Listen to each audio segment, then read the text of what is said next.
New to Toyota Gazoo Racing, there are a lot of unofficial rules. Rules like only pass cars on the left. Don't drive on the grass. When you win, be humble. And you know what they say, rules are made to be broken. You in?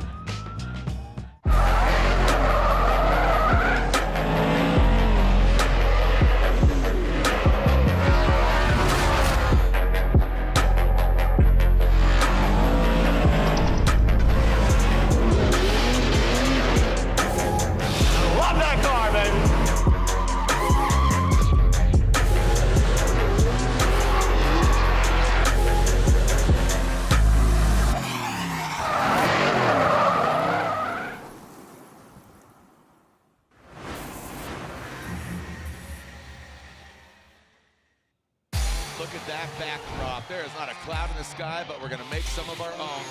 This is round 7 of the Formula Drift Pro Championship. We are here at Utah Motorsports campus. Can you feel it? Yes, you can. Utah is now the fastest track in our series.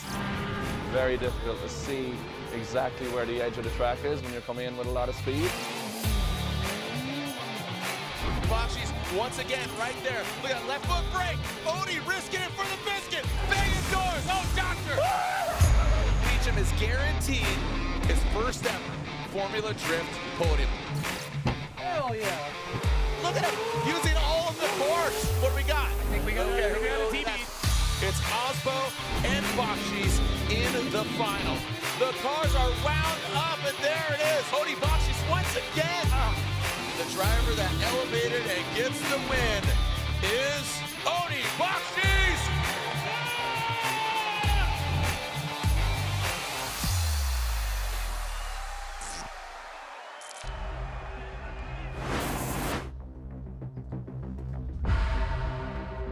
Hello and welcome to UMC. That is right, Utah Motorsports Campus, but it's been rebranded, a whole new name. So it is the, again, brand new here this weekend, the Burt Brothers Motor Park. That's right, it just came out. I'm like, right before I caught a flight. Bang, Burt Brothers Motorsports Park. Yeah, they're everywhere. I know. You type in Burt Brothers to get here, I was like, oh, there's like a tire shop and other automotive stuff, but so, they acquired the track. So here we are. We are up there in that glass box of ocean. We're out in the patio. I feel like we need a margarita or a mojito, man. It's a beautiful day out here. And thank you so much for joining us out here. This is round 4 of the Link Engine Management ProSpec Championship. I'm joined by Matt Sopa. I'm Jared Deanda. We're going to be your tour guides for ProSpec. This culminates the entirety of a season. And as I always say, I think it's the most difficult because every round, every turn counts. And this ending here at this high elevation, just about 5,000, just shy of 5,000 feet up in the sky. So they talk about mile high, but baby, we are up there. Elevation changes, the dust, the wind, just overall the elements, about 30 minutes outside of Salt Lake City. But we have a serious hunt for the championship. It's going to come down to, obviously, we have our seeding brackets, and then going into tomorrow's main event for round 4 of this ProSpec Championship. Matt, it's been a really fun season this year. We've seen a lot of different elements. I thought St. Louis was really fun. I was talking to Cole Richards down there, and, you know, going into rounds like Atlanta, going to Orlando, you know, certain rounds, Seattle, you know what to expect, and you know you're going to have a good round. But coming into some of the rounds where you're like, oh, man, you know, I don't love this or I don't love that. And then it's good. It's really, really good. So, and that's reflected in some great driving by these ProSpec drivers. Nate Chen, Cole Richards, Dimitri Brutsky, a tie for first place. Who's your money on, dude? I mean, we're talking draft. My money? Yeah. My boy, number 5 there, Jerry Johnson. He's mathematically possible to win the championship. How is your boy? V8, high revving, and his attitude is just up there, and he's just a goofball, and he's letting it show here in his freshman year. Well, don't let soft-spoken. Do not confuse kindness or quietness for weakness, because I was down there talking to Cole Richards, Nate Chen. He's having a lot of fun this season. Colette Davis, you know, she's chopping it up with the Fitment Industries, BMW, Alex Jager, Trevor Root, Josh Stewart, Human Rahimi, Kanapik. You know, they'd love to, you know, get involved. But as far as this season goes, you know, kick things off in Atlanta, go to E-Town in St. Louis. You can see some of the names there in the latter portion of it. Amanda Sorensen, you know, Amanda Sorensen would love to see her jump up. This could be her round. Her and her brothers, doing a lot of testing. As Cameron here, he's been chopping it up and cutting his teeth. You know, they split time between Utah in Nevada. You know, I was talking to Amanda at Goodwood Festival of Speed. She went to school here pre-COVID, blah, blah, blah, all that being said. But as far as seating brackets, what's the format? What's going down today? Yeah, so we're going to get whittled down to fill our bracket. We got 32 drivers here, and we're going to figure out which place they're going to put in the main show for tomorrow. So on the left side, we got Jack Davis against Matthew Bystrike off the bat, Cody Dempster and Ferris Pugh, Cameron Sorensen against Dustin Miles, Brian Hopp, and Casey Cole. That completes the left. On the right side, we got Adam Heichman, Alan Boss, DJ Stubbstat going against Justin Ruth, Carson Ruger, and Chris Leonard, and Jace Habik and Sam McMoomey. So that's going to be what we're looking at today to fill our bottom of our 32 bracket for tomorrow.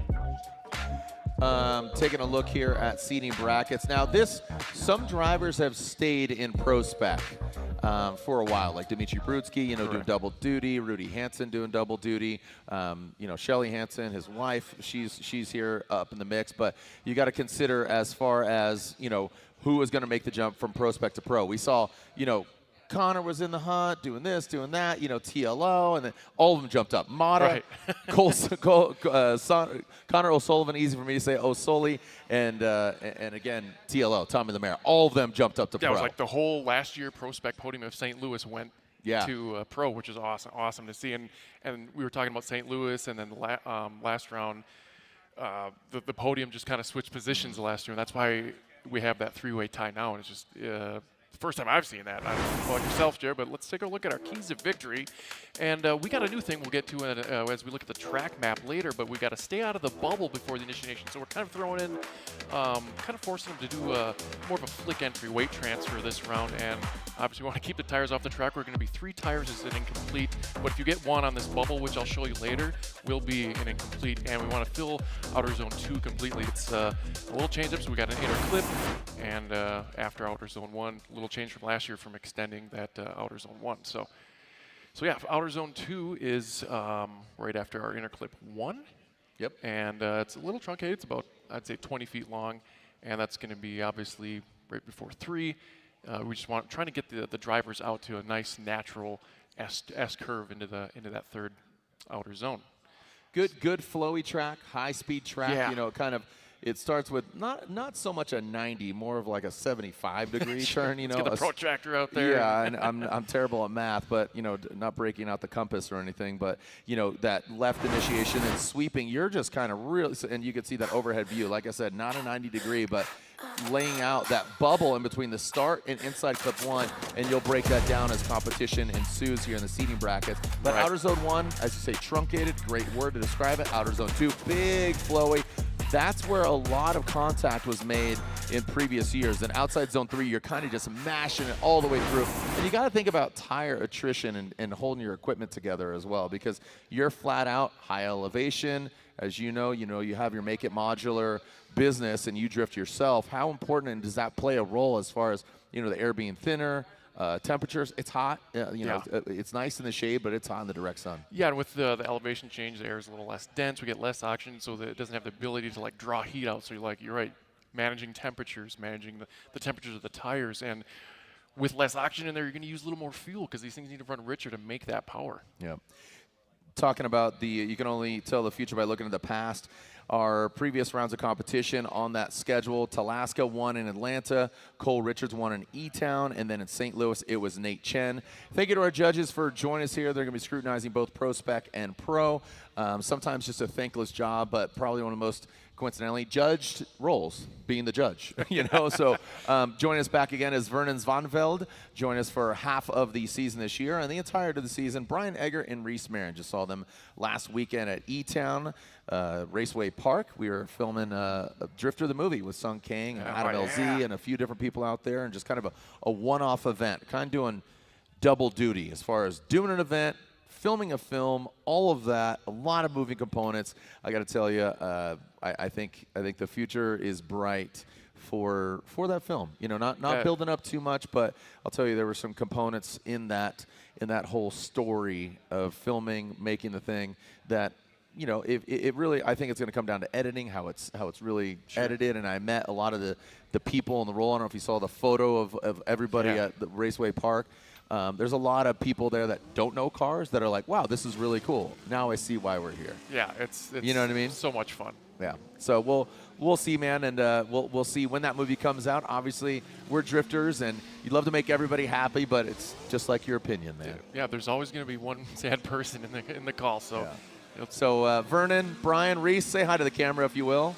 Brian, Reese, they're talking to Rome Charpentier over here. I know he's spotting for him, but that's Brian right there in the middle, Reese on the left side of your screen, and Vernon on the right side. All right. Here we go, going on to action now. Seating brackets, what's at stake here?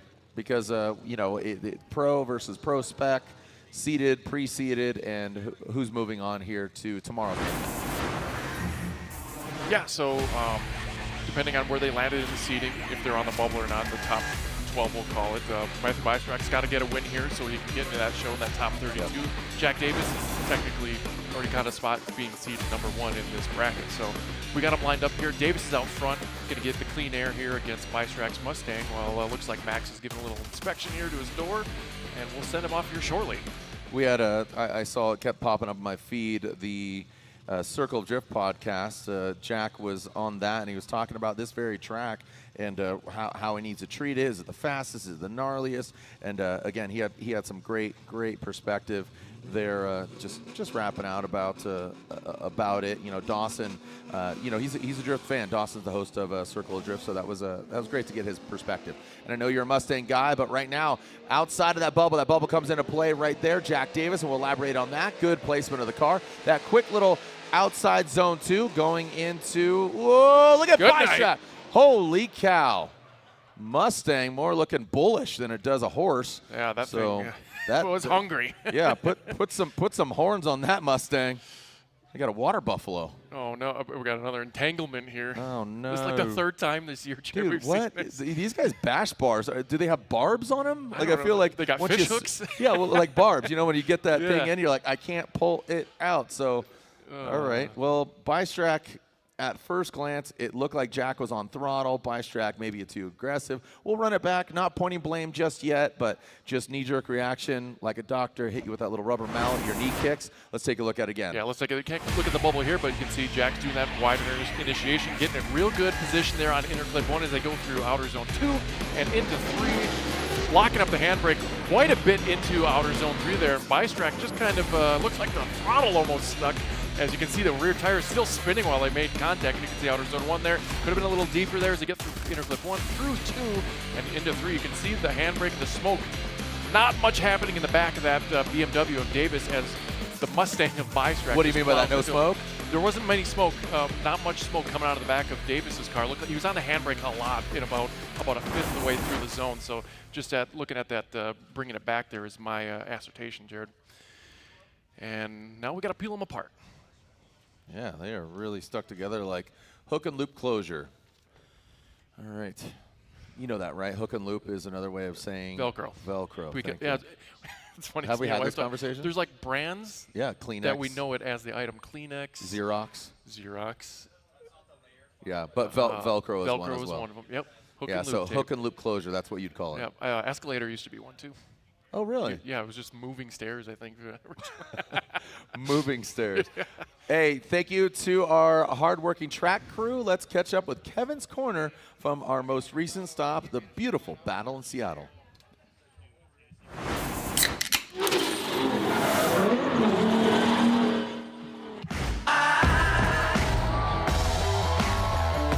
My name is Kevin Wells, competition director of Formula Drift. We're out here for round 6 in Seattle. We've been coming here for 20 years. This weekend we've had great weather. We're out here on the bank, standing on a nice rubber mat from all the practice sessions this weekend, so let's get into it. All right, you got 20 seconds. Everything's locked up?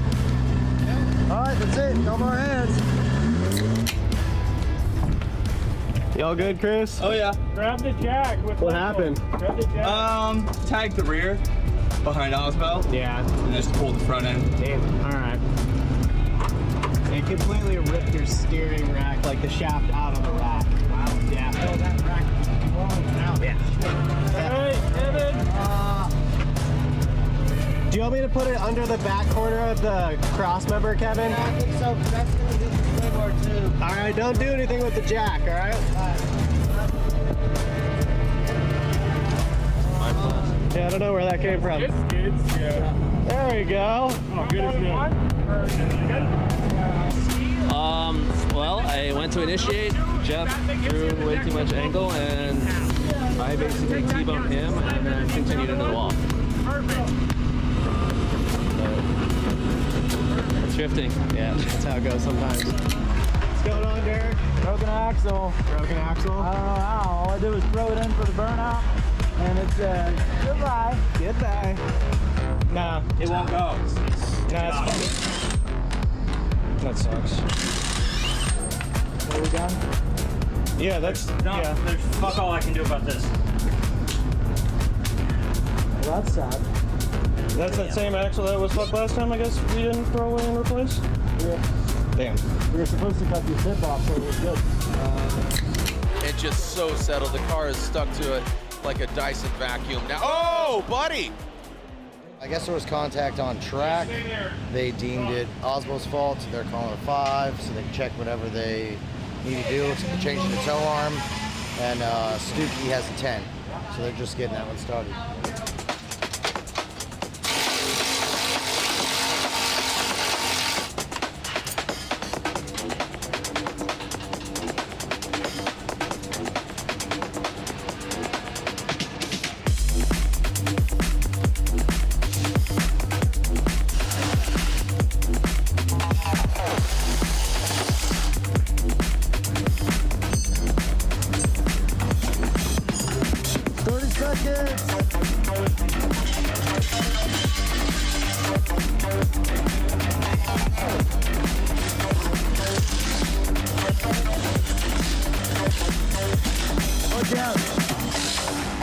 Put down.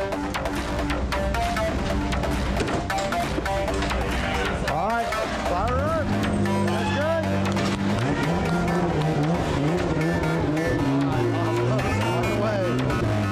What's that? Is that Kevin's corner? Dang. What's up, Kevin's corner? So back to the second half of this battle. Connor Shanahan again, that back. Oh, that was weird. Okay, Dylan, look at Dylan, little checkup. Oh, because yeah, seeing that, I was like, some weird happened. It was on the limiter, and then I tried to shift lane, and it just went 1,000. Oh. I had like another 2 laps. It actually is not bad. Let's go to supposed to be for sure. Field versus Ryan Turk. Matt Field initiated. Let's see Ryan Turk massage his way in there. Oh, Matt Field, he taps it correct. He gets back out. Reinitiate. How does that work for Ryan Turk? You can change rears. If you want. Yeah, because his wheel's blown out. Understood. See the left foot brake, Adam LZ definitely modifying and massaging that vehicle to the side of James Lee. Through the power alley goes James. Adam LZ absolutely marinated in the smoke like brisket. It looked good from here. Yeah, my foot slipped off the clutch and the kids. Oh, damn it. I had him. Matt is leaving it all out of the track. Wreckers or checkers for Matt Field. Going in this power alley. He straightens out quite a bit. He goes off course.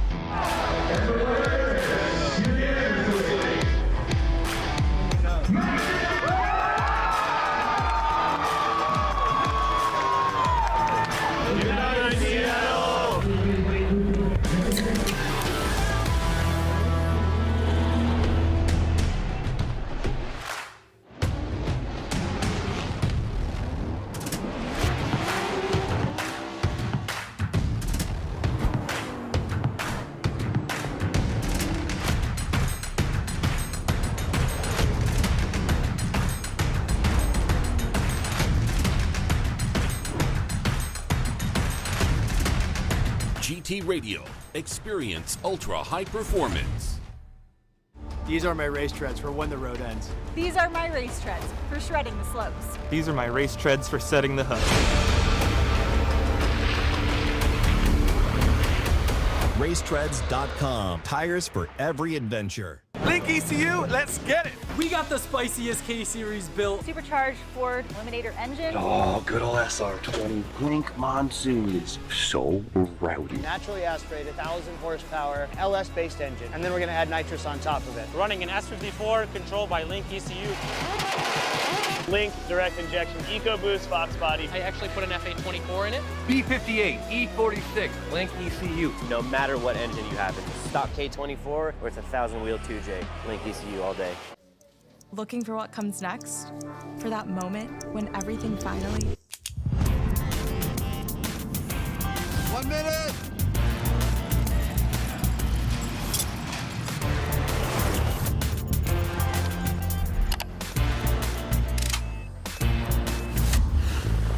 Whichever path you choose, it starts here.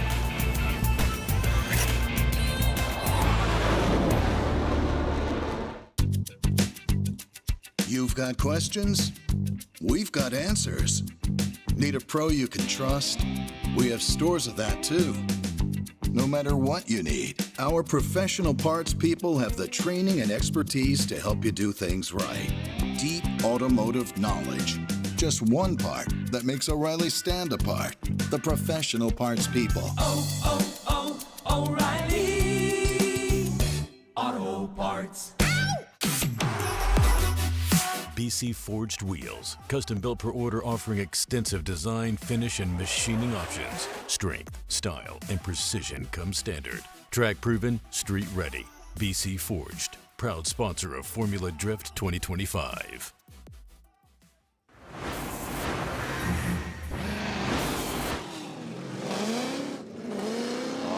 Okay, so taking a look at it again, they deem this shared fault. So you talk about Jack, maybe a lot of handbrake here.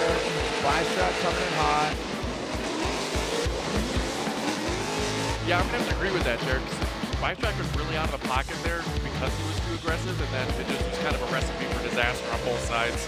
You can see the handbrake pull here. Extended a lot, and then Bystrap Get back on it, too late. Yeah. Yeah, he had a ton of handbrake there.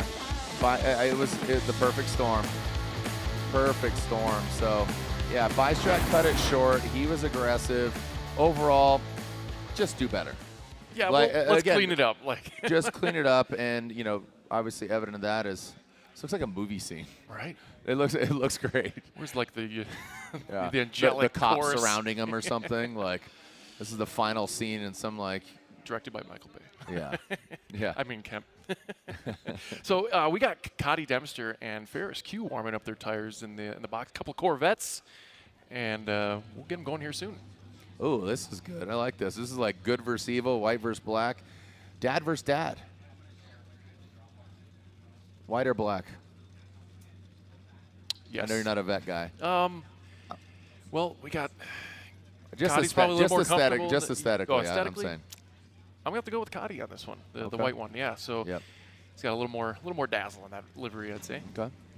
Well, Ferris is a busy man. He's got a great perspective, really good attitude. I know he was working with the Drift Cave guys. He's got Travis Reeder in his ear, a former driver. Straight line approach around that bubble. Here we go. So Cody Dempster swings outside of that inside clip.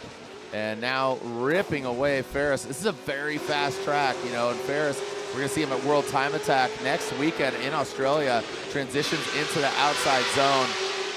And Cody's making this look really good in the Fuel Lab Corvette, and a great job by him.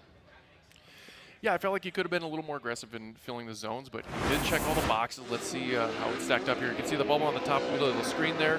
Now the lead driver has to clear that, and the chase driver can impede on that. But Cody, like I said, could have been a little deeper there in outer zone 2. Ferris, that might be 3 wheels off there for Ferris. As we get into outer zone 3, left foot braking from Dempster there as Ferris is trying to make up some ground here as we swing into outer zone 4. And Cody just couldn't quite punch it in there full. You can see the left foot braking there, and Ferris just trying his best to keep that thing in frame here as we switch positions later here.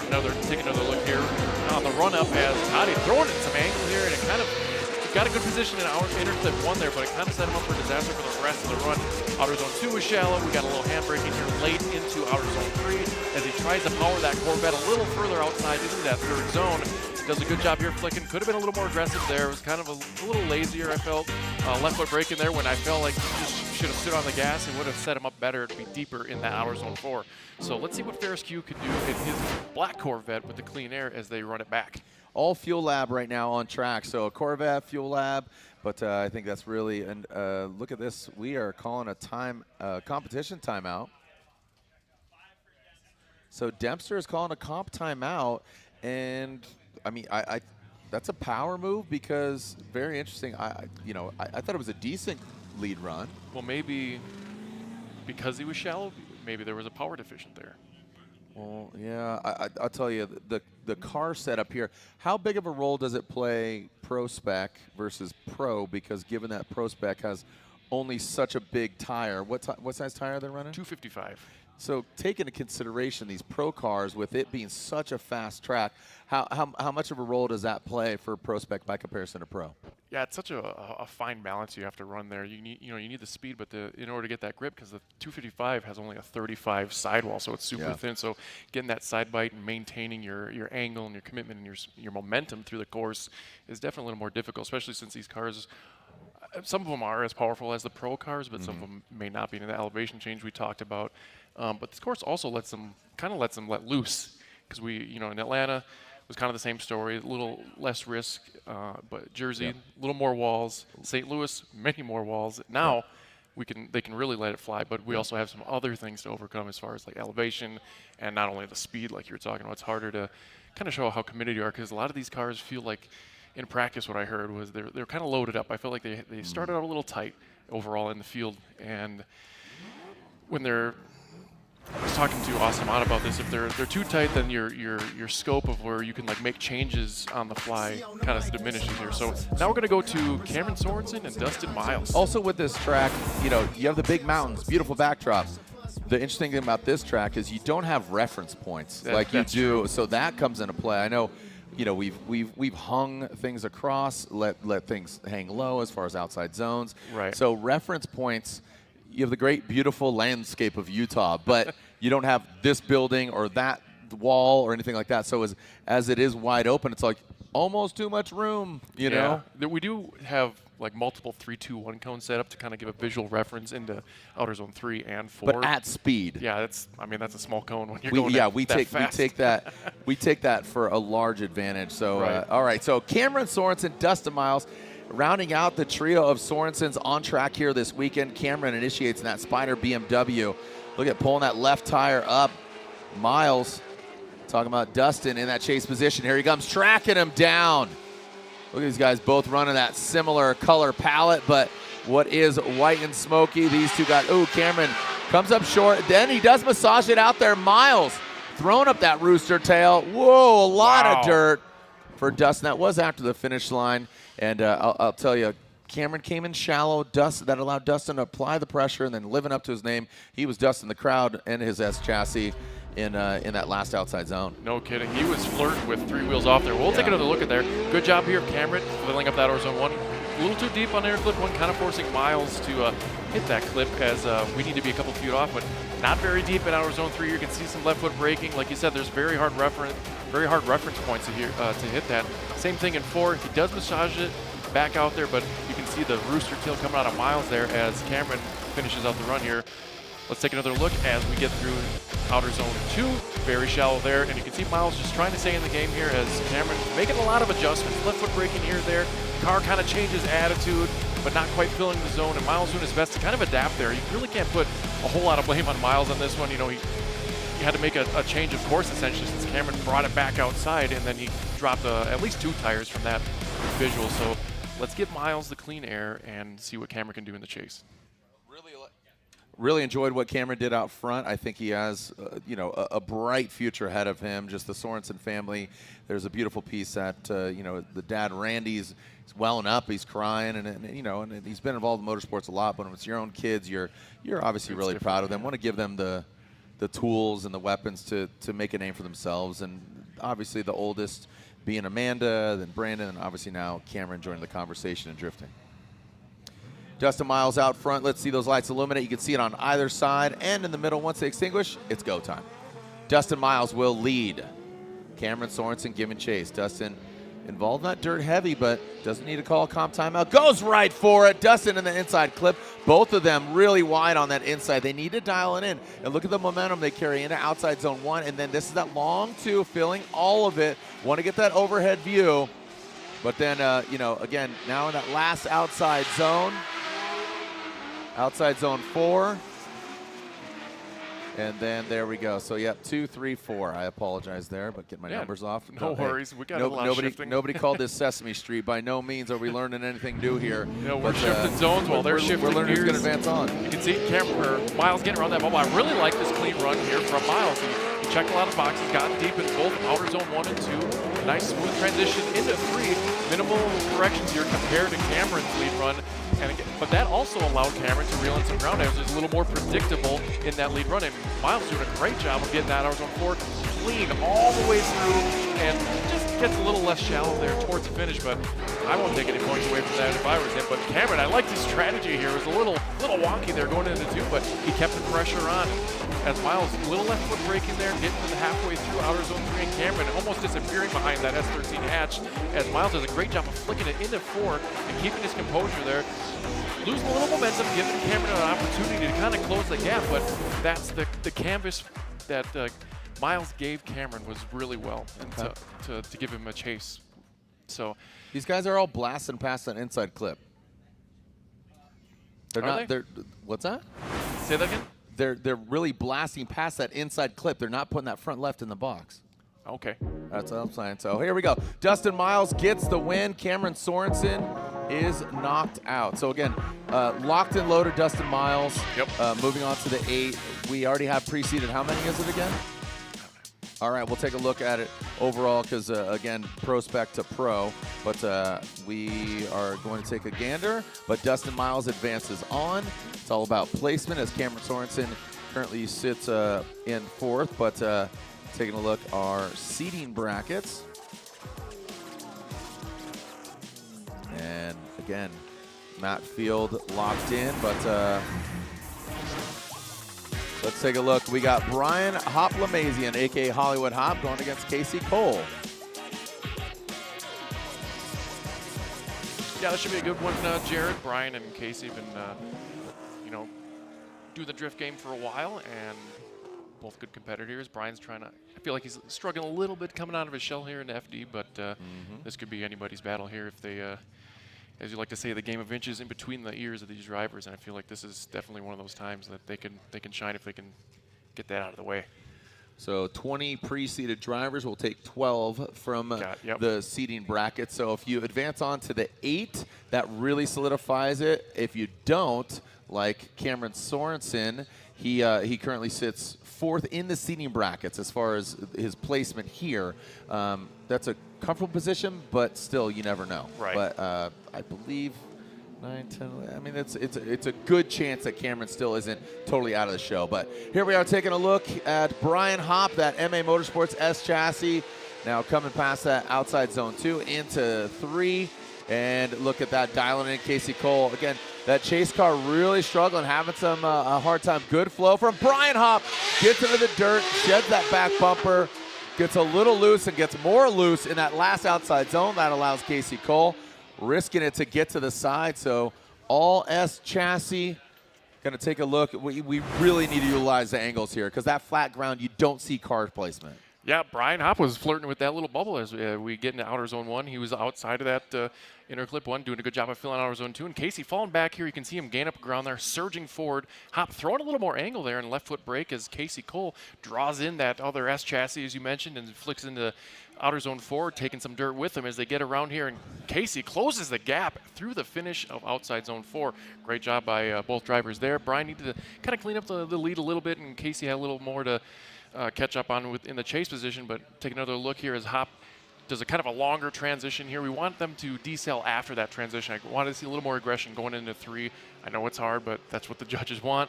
As we get into outer zone 4 again, here you can see him getting that dirt drop and half of his bumper falling off as Casey reels them in, trying to put a little rubber on his door as they cross the finish line.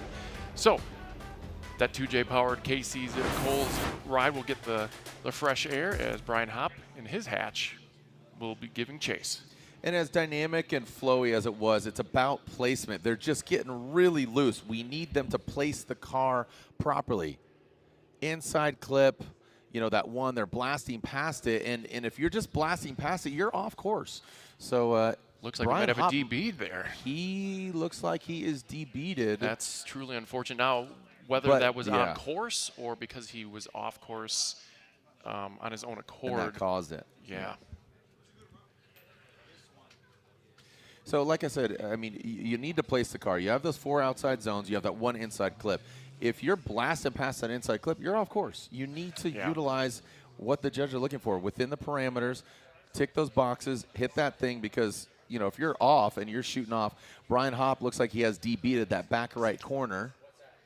No? Nope, no 5. He's out. done. Yeah, unfortunately so, for Hopp. Wow, what a bummer. Brian Hopp, he had a, you know, we saw him again. I was just talking about that Legends of Drift event, which was the one-off event, filming Drift for the movie. He was there. He had his fun practice car. He drove really, really well out there. I think a couple things, you know, it wasn't comp, but here goes Casey Cole. This is going to be a quick advancement for him, but keep in mind, Brian Hopp, he has that number 5 next to his name, so not totally out yet. Yeah, not ideal, but good. Cole, that's a good way to start the last round of the season for him. He's been kind of on the struggling end this year, whether it was a mechanical failure or otherwise, but that's going to be a good morale booster for Mr. Casey Cole. And Cole and Daniel Stuckey started the season together. They've kind of parted ways, so you know, they were kind of open with that as far as you know, the M-Spec sticker coming off, new tire or new sponsor on the side, big title on the side of Daniel Stuckey's vehicle, but they were together for a long time, so they've kind of parted ways halfway through the season. And here's our DB rule. Rear tires are required to make 2 consecutive runs. Tire may be changed in a competition timeout only if the DB due to contact. There was no contact, right? And if changed, both competitors may change tires. And what's that? Yeah, and oh wow, another upset here, kicking off our competition. Jack Davis did call a competition timeout, but he's unable to make it, so Jack Davis will have to retire as well. So just like that, just seeing how difficult this track is, how fast it is, so, and how it could really ruin your day. So we are looking at Bystrack. He will advance on into the Grade 8. What I'll say is Jack Davis, he has the number 1 next to his name. He will unofficially advance on because we're taking the top 12. So take the 8, and then the higher seeded drivers of the remaining drivers will advance on. So 4 more, obviously, on top of the 8.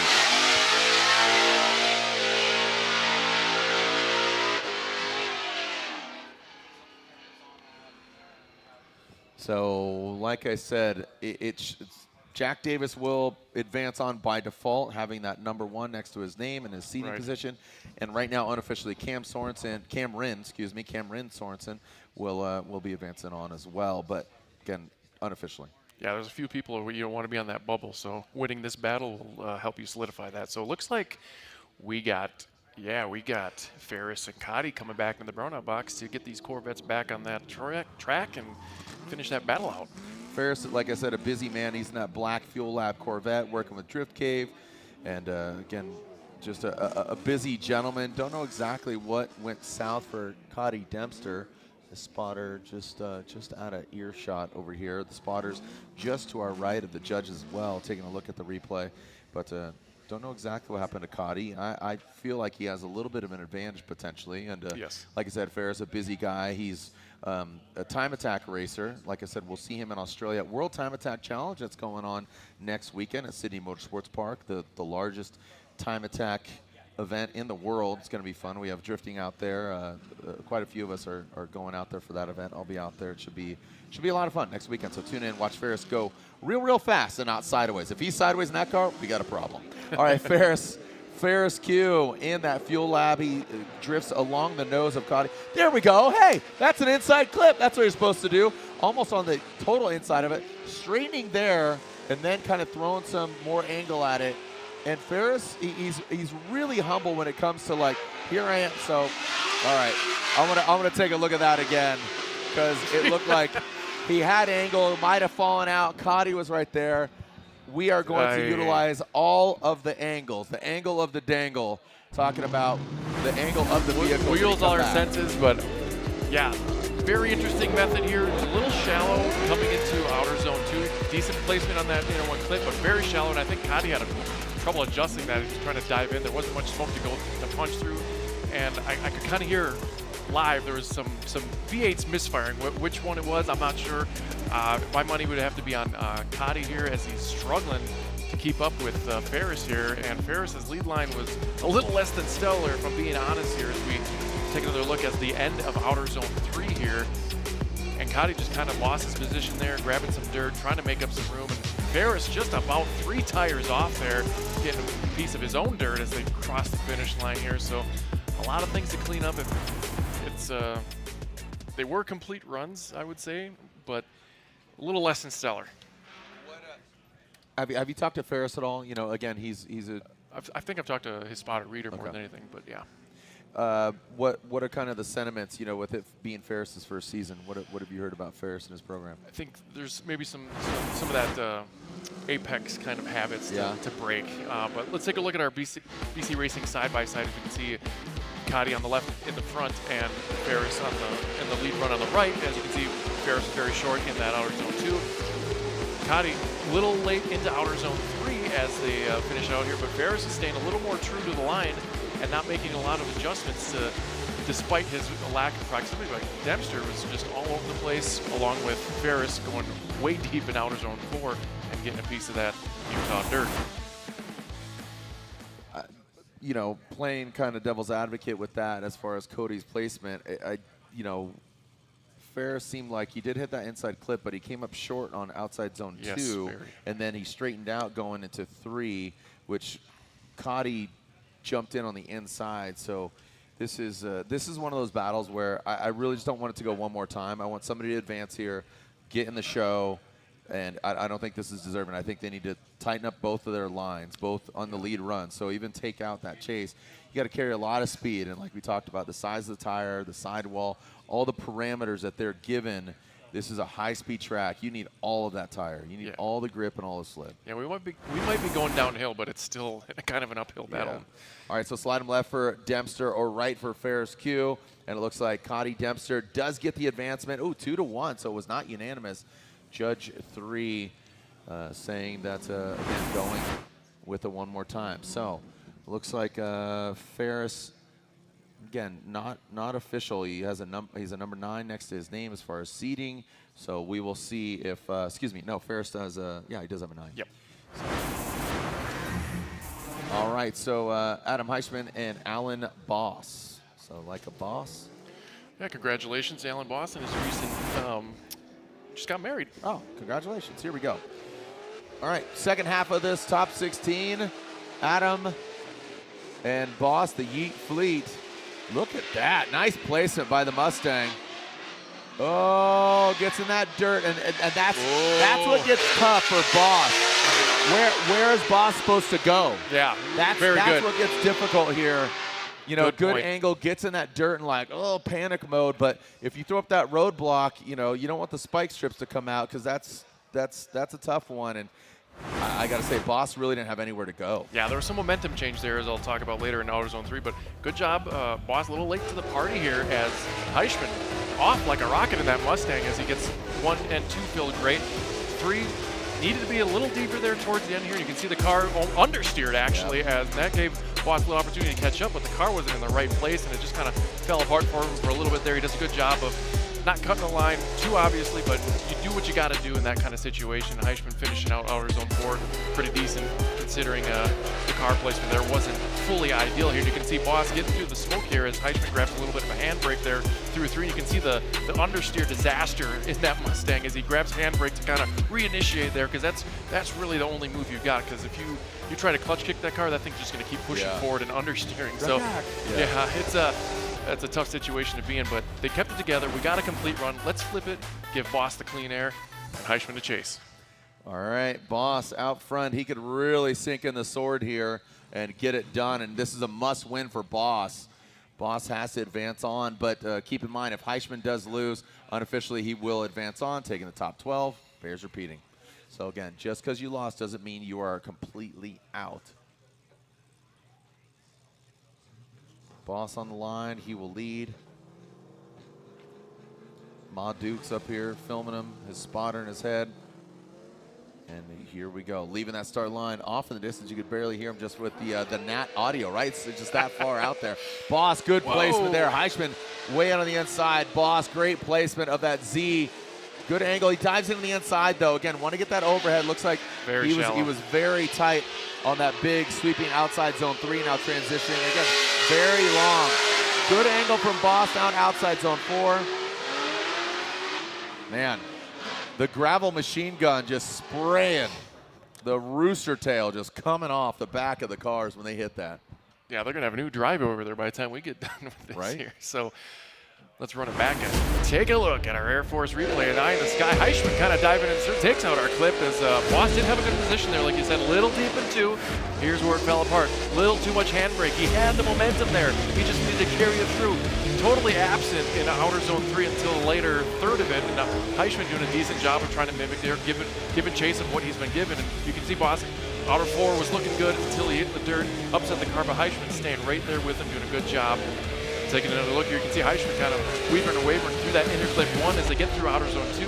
Here's where Boss kind of had a little bit of an upset. He had a little too much handbrake, and not from this angle you can see, but it was just shallow. Right up until this point here, he actually entered outer zone 3, did a good job of transitioning into 4 as Heischman sacrificing a little bit of angle as they go into outer zone 4, trying to keep that proximity as we get a whole wheel well full of dirt as they cross the finish line. So let's see what the judges think, Jared.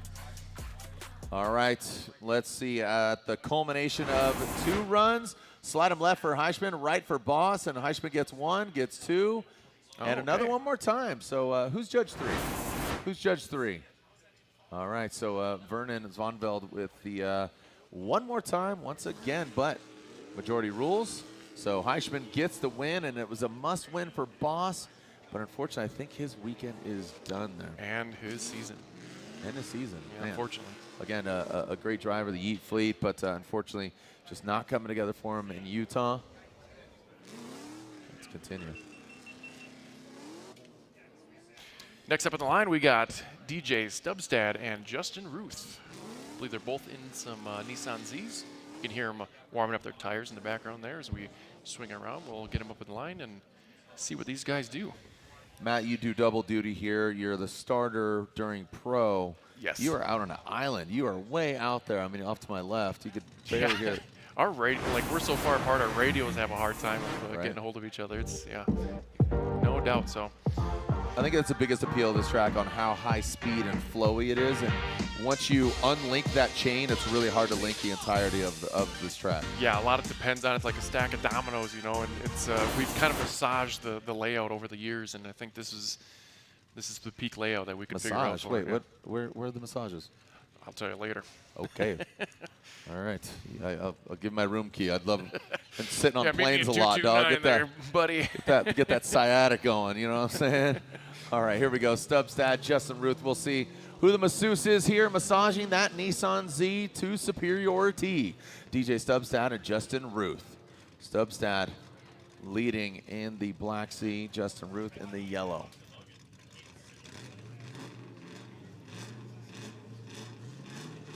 Revving them up on the start. Ruth and the chase vehicle collectively, they can leave prior, but you want to time it. There's that bubble, so there it is. Manji into that first initiation.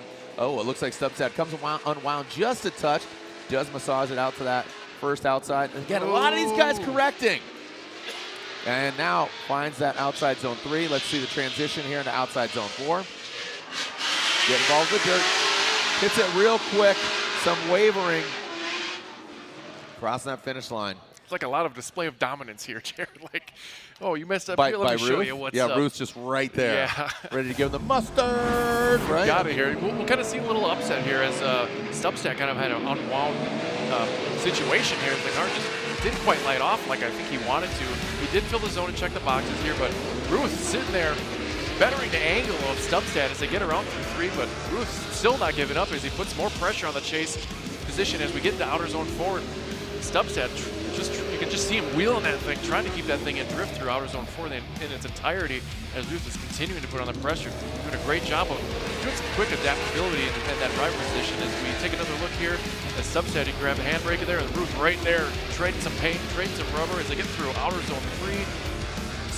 Ruth disappears a little bit in the smoke behind that black sea of Substat as they get into outer zone 4. And you can see Substat just doing left foot brake, wheeling this way, wheeling that, trying to keep that thing just ride that line as you can just kind of, like I said, you can tell, you can hear these cars just loaded up and just really, really gripped up, and they're just on that, riding that fine line of keeping the thing on course while drifting and putting in the right position is just, it's a task. Like I said, do you think it's like tires, placement, nerves, combination, all that? Setup, don't like, don't give hard me to the safe answer, dude. Go hard. I need some driving with intent. You know what I mean? Like, show me that you've been here before. Matt, if you weren't so involved in cars, being a dad and being a husband, you'd be a great PE teacher. I like wear the shorts. Run laps. Intent. Give me intent. What did I say? Yeah. Here we go. Ruth's now up front. Initiates in that first outside zone. Good placement by him on that inside clip. Now into that outside zone 3. Look at the gap. Gapplebee's 5,000. Yo, whoa, buddy. Yikes. You talked about the dominance, but now out front gets thrown offline. Yeah.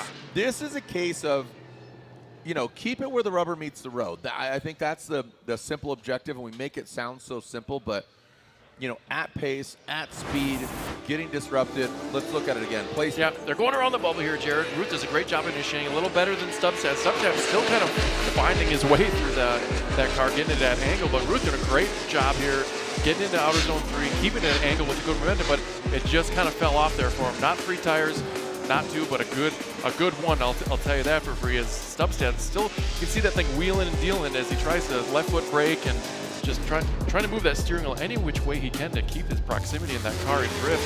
You see that bumper doing about a half the lead as they get through outer zone 3 here. As Substat tries to kind of reel him in here. As Ruth is looking pretty comfortable out front, I ain't gonna lie. It's a little more composed in his lead run over Substat. So let's get him back to the start and get a decision.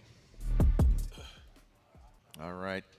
Coach Soap over here letting the kids know. Everybody grab a knee. Let's see what we got to do here. If you could talk to these ProSpec drivers, keep in mind this is a seating bracket. Mm-hmm. They're here because of their finish at our previous ProSpec round, which was of course St. Louis before this. But let's look at side by side. Yeah, we'll get back to that. We'll circle back, Jared, as we look at the comfortability comparison between Substat and Ruth. You can just see, you know, Ruth's aggression in the chase versus his Ruth's chase. It just looks more comfortable. Substat a lot more wavering in that outer zone 4, where Ruth was a lot more comfortable looking, and you just don't see as many corrections on both sides of the coin, whether it's the chase or lead between the two drivers. And circling back, we just you know, I'm not mad. I'm just a little disappointed. Oh man, that's the coach thing to say. Right? Oh, Coach, that's worse. Let's be honest. Coach Sopa, can we give you a whistle?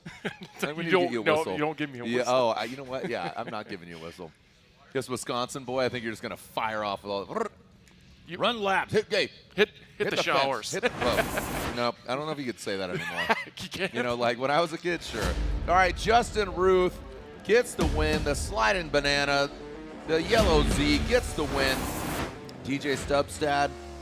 He might be safe yet with the 7 there. Figure Davis is in, even though he lost. Heischman won, so that kind of moves to 5. Like whoever was 5th. So Hop might unofficially be in because Heischman did it himself without defaulting to that. Mm-hmm. And then 3rd hasn't gone yet. They're going now. Carson Ruger and Chris Leonard. So, and then 4th would be Cameron Sorensen. So again, this is, I think, yeah, we'll see. Substat is really on that bubble, but if Carson wins, that betters the chance of Substat advancing on. Correct. But also, you know, Havoc as well. All right, so moving on to our next battle: Carson Ruger, Chris Leonard. Carson Ruger, great attitude. You know, he works in the garage stick. with RCP and Rome. I know Rome is up here in the tower. Quite a few drivers. I'm seeing Ryan Littoral, Carson, D-Mads in the building. Travis Reeder, a driver as well. Not this season, but we still got love for you, baby. Still got love for you. He doesn't have any words for you, though. It's okay. It's all good. He can't be, you know, I could say a lot of mean things about him, but I'm not. You know, I'm just looking at him, just looking at, gazing into his eyes. You know, just making it awkward. You know, just keeping it creepy. All right, Carson Ruger will lead. Chris Leonard giving chase. Can't miss the signature green and pink of Carson Ruger. And Chris Leonard, definitely a ferocious driver. We'll see how he chases him down. Making our way through our seating brackets. Carson off in the distance. Leonard, let's see, we got straight line approach. Carson initiates outside zone 1, taps that inside clip.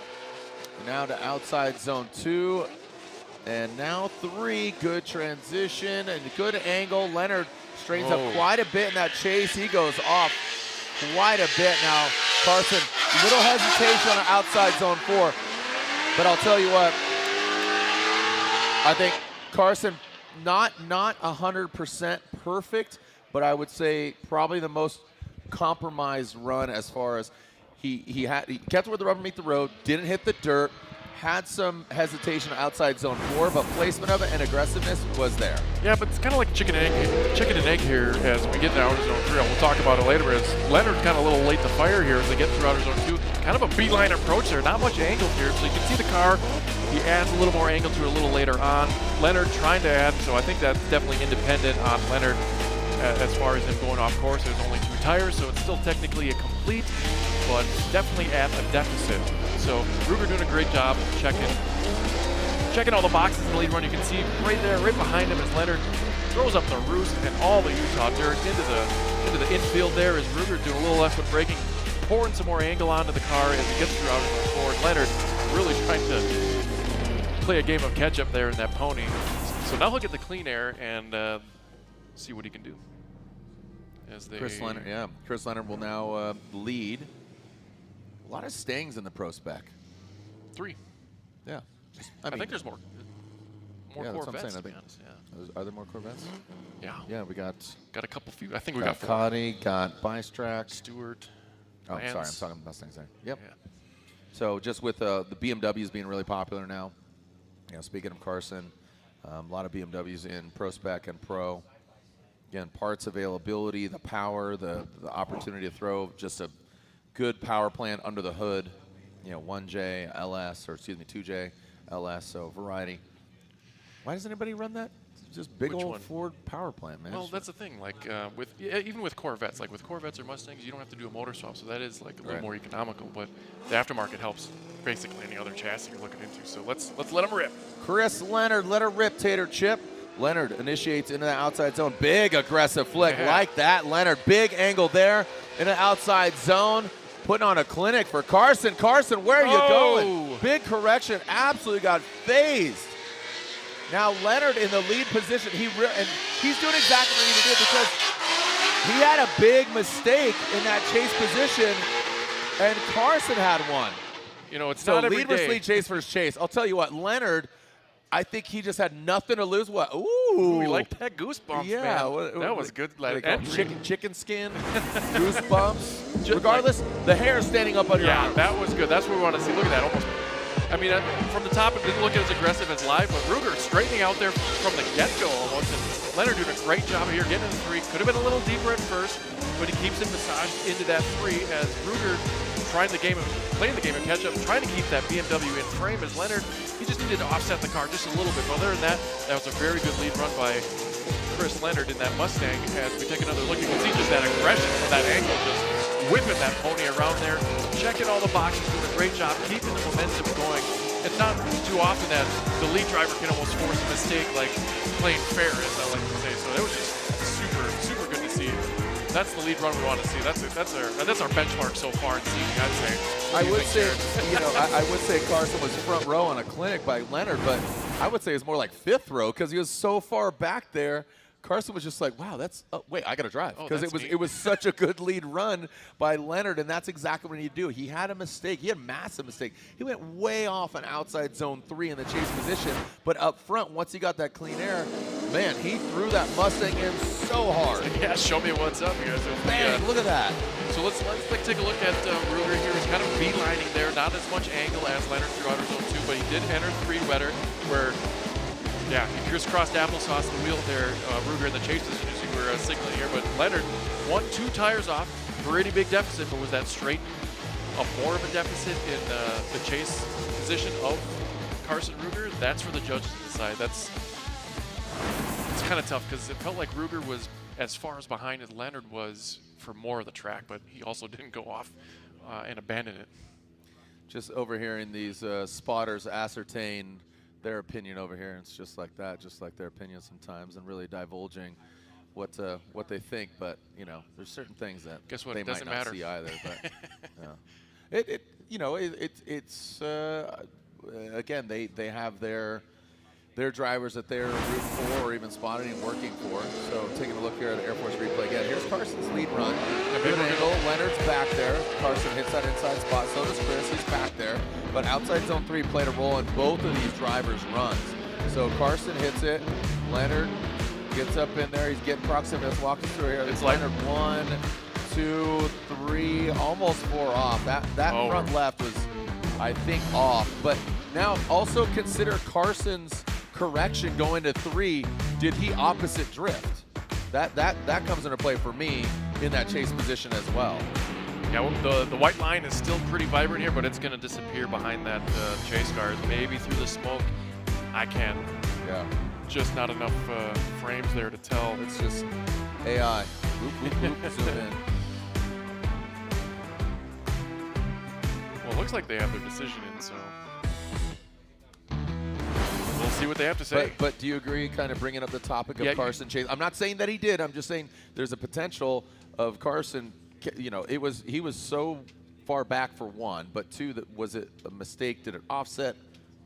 I'm just completely throwing variables out there. It definitely wasn't as loud of a mistake as Chris, but looking at how the car, when Chris Leonard was going off in that position in his chase, you can see the car get upset as that 3rd tire does drop. So I'm going to say that's what the judges saw. You can see that the front of the Mustang just dip, probably the next few frames or so, as that's going to be the 3rd tire. Yeah, I mean, you could see how close that. Look how close that, yeah. You could see how close that last surviving, you know, just outreach of that front right. Well, here we go. But and here's what's interesting, Chris Leonard. So I want to hear about this. Yeah, I'd love to hear from the judges, but you know, Leonard goes off, but he gets the victory here. So analyzing that, Reese, what do you got? All right, so. Want to make sure we wrap out with Reese. Reese, Chris, way off. So what we have in this battle is we have a 0 in the chase, a 0 in the chase from both sides. We go off the lead. Who had the better lead was the Mustang. Why did Carson have it incomplete? Well, because when he was in his chase, he straightened up completely. I'm asking you to elaborate on that. Yeah. Why did Carson have it incomplete? In the chase, you could see in between the inner clip and going into outside zone 3, there was a severe straighten. You went the other direction, and then in the chase from the Mustang, we see it went 3 tires off over there. So then we have 0-0 in the chase. We go off the lead run. Mustang had a better lead. He moves on. Perfect. That's what I was getting to, and I said that, but I needed to hear it come out of a judge's mouth. Right. Not calling you a horse. I see you. Not calling you a horse, but I'm calling you a Reese. So there we go. So, yeah, there we go. So, and that's what some of the spotters were talking about: ascertained fault or not. You know what happened there, but 0-0 incompletes. I appreciate that call, because that was really saying, okay, sin is sin, for lack of a better term, right? Sure. Mistake is a mistake. An incomplete's an incomplete. And Carson absolutely had a pretty big mistake. All things considered, I believe Carson, again, unofficially will move on, taking the top 12. 8 locked and loaded. The remaining 4, Carson has a 3 next to his name, seeded number 3. He should unofficially be still in the show. So here we go. Moving on to Magmumi and Havoc as we are moving on into that nonstop tuning S13, past an inside clip, barely just touches that inside, and now ripping out into the outside zone 3. Look at that, nonstop, literally into that last one. So now outside zone 4. Nails it. Absolutely rips. Yeah, great job on both parties here. Let's break it down. Felt like Sam did a great job chase. Havoc doing what he needed to do. Could have been a little more aggressive in that initiation, especially after what we saw with Leonard. Way off the mark there on interclip 1. Sets him a little bit more outside of 2. Does a great job here. Sam dropping a couple tires off. I didn't see that in the live action, but Havoc with the left foot braking, keeping the car settled throughout his zone 3. While Magnumi keeping the car settled. I really liked his transition here into 4 behind Havoc as they get real nice and tidy there through outer zone 4 and keeping the same distance throughout that zone. So you can see Havoc's initiation here way outside of the interclip, and like you said, touching that outer zone 2. And Sam falling a little behind, drops a little dirt. Same with Havoc. The car's wavering just a little bit, but he's keeping it within the parameters here of outer zone 3. And Sam, I really like that transition. When I saw it live, that was good. That's what he timed it just right to anticipate it, what Havoc was doing, and kept that same pressure through outer zone 4. So now, Sam will get the fresh air while Havoc gives chase. Yeah, Magmumi, his driving style, he's got a great attitude. Love what he's been doing just in addition to Formula Drift. And the cars he's been building, just like I said, just a great attitude. So Chase will be chasing him down here in the last battle of our top 16 here in the Link Engine Management ProSpec Championship. Casual Thursday here. Tomorrow will be round 4 of the ProSpec Championship with, again, a 32-car field. Later this afternoon, we do have Pro seating brackets, and then that main event of round 7 will be on Saturday. All right, Magmumi out front. The 961 BMW initiates, big angle from Sam. Perfect placement on the inside clip. Sets him up for success. Again, not only do you hit that inside clip, but that is that natural flow. That's why it's there, right? And look at Sam using every bit of the course. Magmumi on a tear. Look at this. All right, he does dip that back right. Jace gets involved. All right, let's run that back. Let's get that overhead view. Yeah, that was the truth serum. But Sam maxing it out towards the course's edge and outside zone 3. That was I think he took all the paint off in that outer zone 3. Watch this. Havoc taking advantage of the chase driver able to infringe on that bubble as Sam does a great job initiating, sets himself right to interclip 1 through outer zone 2. Decent transition there, grabs a little bit of the dirt there, gives an opportunity for Havoc to catch up here as they settle the car in 3, just paint that line there as Havoc puts on some good pressure into outer zone 4 as Sam Magmumi just, I can't tell if the chicken and the egg thing, if you hit him first or he went off independently and then Havoc hit him because he was off, but just look at that razor edge as they get through outer zone 3. Havoc just bathing in the smoke back there, but does a great job of coming out of it. And you can see Sam dip that tire. Then there might have been a little contact there, so that, I feel like that was independent on Sam Magmumi. So I think there was a little contact. I'm sure. But was it because he went off, or was it? I think yes. Sam was already off, but he went off again because of Jace hit him. Okay, that's so fair. I would say that you saw Sam touch dirt a couple times, being too aggressive, like the placement, but the flow of Sam's run was I think just a little better. Let's watch this side by side. Yeah, here it was definitely a little more refined. Yeah, definitely a little more refined. Havoc was a little lazier in his transition. And remember, Havoc was really far off on his interclip 1 as we get through Sam dropping a tire just about both of his runs in lead chase, but he could have been a little deeper. Like, look how deeper Sam is compared to Havoc in that lead run in outer zone 3 as they get into 4. Remember that Sam transition, he keeps the pressure on. Havoc needs to be a little deeper. Sam, you know, a little too deep, but will that be enough to swing the needle? We will tell as the judges line them up here for their decision.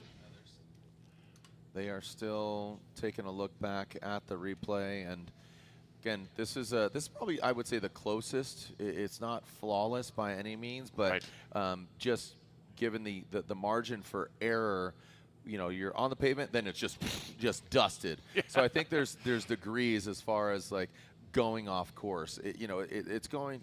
We obviously don't want to see any brown clouds. Let's keep it where the rubber meets the road. And also, it came into the judges' meeting.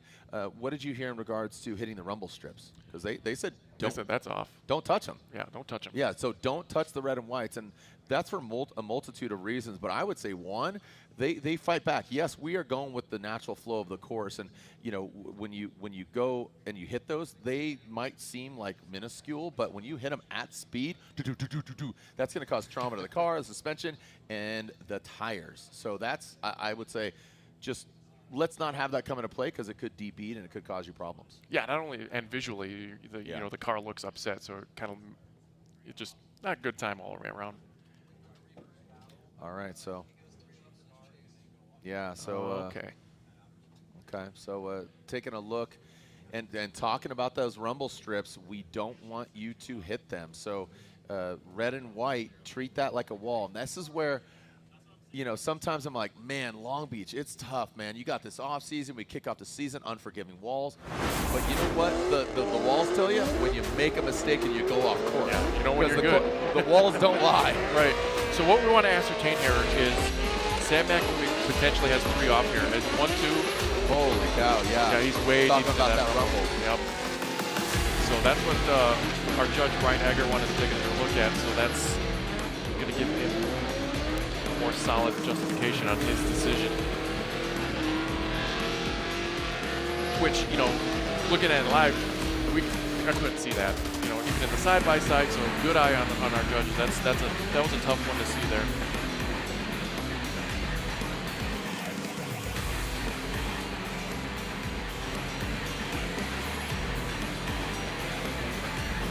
And perfect timing as we elaborate and talk about that right. rumble strip. Yeah. And this is, do you think it was coincidence that I brought that up?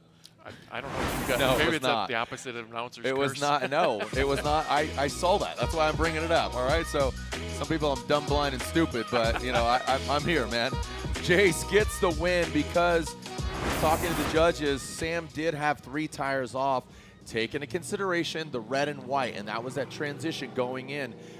If you run it back, and if you want to do the honors, not so much our production, but you as a fan, Sam was all involved in that red and white, dude. Yes. He was on that rumble strip. That was 3 tires, front left, and back right. They were all off. So very similar to Chris Leonard, but here is our seating brackets, how it's shaped up. So again, we take those 8 by Strack: Dempster, Miles, Cole, Heischman, Ruth, Leonard, and Havoc. So, and then also keeping in mind, we will take 12 in total. So again, those seating positions, we'll see who comes out on top. But we know that the 8 are advancing on here in the seating brackets. And speaking of coming back, we'll be right back. Don't go anywhere.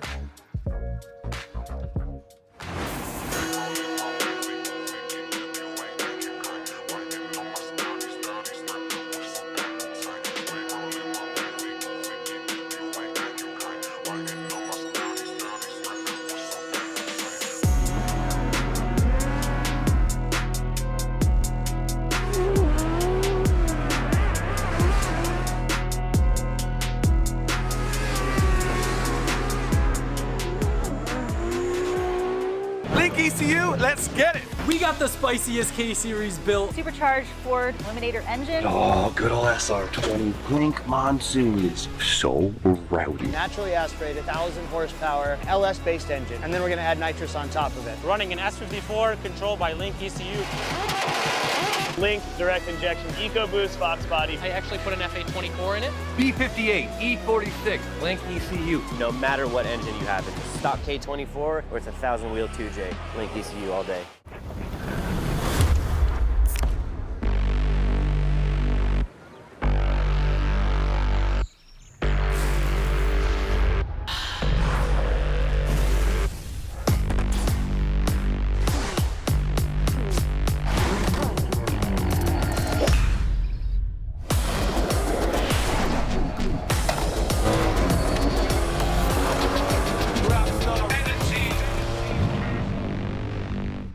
These are my race treads for going the distance.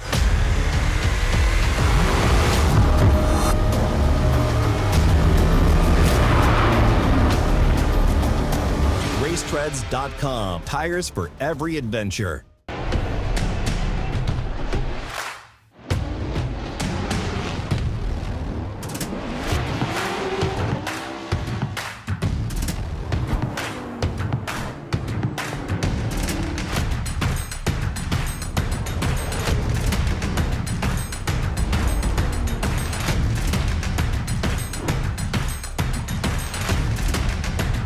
GT Radio. Experience ultra high performance.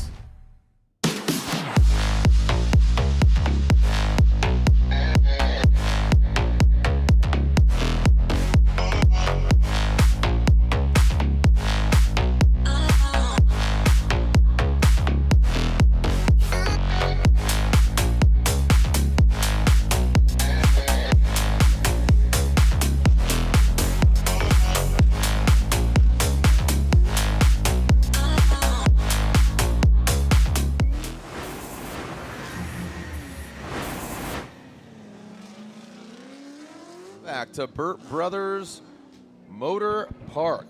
As it's been rebranded, it's, you know, back in the day it was originally Miller Motorsports Park, then Utah Motorsports Campus, and now just recently this week we have that of the Burt Brothers Motor Park. So they are a powerhouse here in the Utah area, and this is FD elevated, baby. Just about 5,000 feet up high in the sky. Take it in. Take it in. Breathe that air in. You're gonna need all of it. Yeah, you got that. You got the Arizona oxygen in your veins. As Cody Dempster, Matthew Bystrack. Classic American battle, brother. We got the Corvette versus the Mustang. Dempster. Again, Dempster in the white Corvettes, the black the white Corvette and then the black Ford Mustang, black and blue. Let's see what happens here. And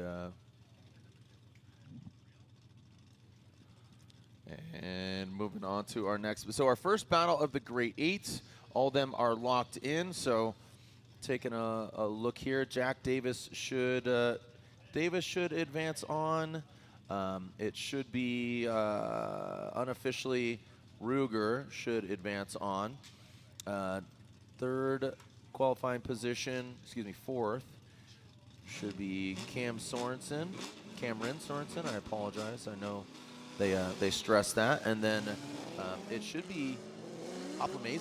So we'll see. We'll make, again, unofficially. Here we go. Cody Dempster out front, big aggressive. Yeah, a little how's your father. Pass it inside clip.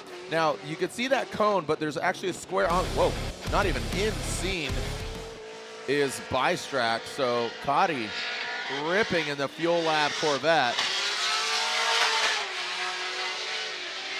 Listen to that song. A great symphony of an exhaust note ripping past. Sweet, sweet V8 music. But as wonderful as that was, I want to take a look at that, see what happened if that was caught on camera. Tell me you're a Mustang guy without telling me you're a Mustang guy. There was a big mistake out Look there. here. What do we got here? Are we choosing sides right now? He might have been in that bubble, but I think it was clean. He was very off in that clip, but Bystrack just ripped up, maybe lost power. Okay, clean. What? Stop it, Jared. I'm poking the bear. Whatever, coach. Bear. I want you to run laps. I love all these guys like they're my kids, but I got to tell you, a spade's a spade. I'll tell you what, though. Cody Dempster did nothing to impede on Bystrack. He did a great job of initiating. Okay, give them the flowers. That was a great entry going in, but it did kind of bite him as that inner clip was kind of beat up through there. But so would you, maybe there's a question for the judges. You don't need to answer, but maybe we'll elaborate at some point. Would the judges prefer going tight like Cody Dempster did, or do they want them kind of ripping past it kind of wider and then hitting that outside zone too? Again, this is all parable. Obviously hit that square on the ground because Cody was the first to hit that cone. So as you say, he went in tight to that cone, but there is a square on the ground, and obviously as the tires are ripping past it or over it, it seems to be disappearing. But placement of that vehicle, they know that flow, and we saw how that really came into play, especially Magmumi going past that inside clip. Boom, nailed that square, set him up for outside zone 3, not so much in the chase position because he went 3 off. But the placement out front really flirted with that edge. Yes, went off, hit that dirt before going into 4, but that just shows you why the flow of it. You know, we've seen, history here, the flow, that's what the judge is trying to create. The bubble, in addition to the chicane, that's going to have them paired up. I like the little massaging, using that term a lot here. And looks like, and a cone hit. All right, so a cone is hit. This will be a restart, and Bystrack hit the cone. Oh, that was cute. I think I thought it was in his grill. Yeah, but that was just his toe strap. So, Yeah, ideally we want that, in this case, the left front tire to be in that box for the interclip one. So just to kind of sum it up. Thank you. That will be the well, ideal. that's the ideal location, but as far as how they say for instance they don't hit that, I would say yes to your. I mean you want that front left in that box. That is placement of where you need it to be, but I would say just kind of a natural flow, barely escaping on the outside, basically swinging wide versus tight, because that's going to be more disruptive to the chase car. Yeah, because we saw Havoc take it wide, and it really kind of set up for a decent tandem anyway. And if we can recall the stance and setting precedence at Long Beach, it was, hey, create a good lead run for a better chase run drive. So like right there, Bystrat, or excuse me, Bystrat goes wide on the inside clip. Quick little yank of the handbrake. Then outside zone 3, look at Bystrat keeps coming a little unwound. Outside zone 4, placing the car. This was a scale, man. I'm a Libra, so I'm just doing these things, right? I don't really believe in all the what is that called? The astrology, but it's the only non. Anyways, we're gonna outweigh the mistakes and the makes here. Yeah, there's a V8 not happy today, but you can see how we were just talking about how wider is better. An old Pontiac advertisement scheme in the 90s, but as we look at the outer zone 3, the Bystrat is struggling to keep it together there, and Cotty couldn't quite adapt to it perfectly. Really can't put fault in there, but it was a complete run on either side. But now Bystrat has a very big deficit because Cotty finished his lead run, and for reasons unknown to us, Bystrat shut it down in his chase run, so we know which way it's going to go here. And there it is. Dempster gets the victory overall. Bystrat just struggling. He is locked in for the show. He better work it out, man, because, again, I know, he was slow to debut that car. Yeah, a little bit. And finally got it here. It's got the power, but this track, very unassuming, so fast. Given the parameters, it is PROSPEC. They're all running Link engine management. They're all running the same size GT radial. I mean, this is the parameters that they're given, so they need to work within the confines, and everybody's on that. So a bit of an equalizer there. Casey Cole, Dustin Miles, who's going against Dempster in the final 4? Cole, Miles, both these guys S chassis. Couple J. No, we got 4 JZs out there. Oh, dude, all the JZs. Hove. All right, and we should be seeing Casey Cole will be leading over Dustin Miles. Both these guys, I was impressed with Dustin Miles' placement of the car earlier. Cole, I think, he went against Hop. Hop, remember he DB'd it. Yep. Yeah, Hop, his tire took him out. Yeah, Hop Amazian. So, again, unofficially, we should be seeing Hop, but we'll see. And depending on where they end up. Now let's see, Casey Cole leading. Dustin Miles in the rear view. Coming through the start chicane. Around that bubble, drops into formation. Dustin Miles a little slower to launch, but giving him some room. And now coming out of that smoke is Dustin Miles. Look at him just surging forward. Takes a little angle out of it to get that proximity. Casey Cole. Flew it into the outside zone 4, digs deeper, just progressively you saw him get deeper in the outside zone. Let's get the overhead view there, but with the naked eye right here in front of the judges stand, you saw him flirting with that outside zone edge and then just worked it all the way in. Yeah, that was pretty squeaky clean by both drivers here, but taking a look at that big flick from Casey Cole. Could have been a little deeper in 1, little too deep, not interclip 1, but set himself back up for outer zone 2. Going into 3, great job there. The car barely wavered until about halfway here in the lead position. He kind of fell out of that groove there, but Miles, great transition by both parties there. Miles sticking right there with him through 4. Casey Cole continuing that momentum until about the last 5th of that outer zone 4. He kind of lost a little bit of it as the car kind of unwound a little bit before the finish line, but now we get the Dustin styles for Miles, the clean air in his hatch, and Casey Cole will give chase. They run it back up that hill. Running up the hill. Stranger things, dude. Have happened. Dempster and either Miles or Cole. Remember the other side. We got Heischman Justin Ruth, Chris Leonard, and Jason Havich.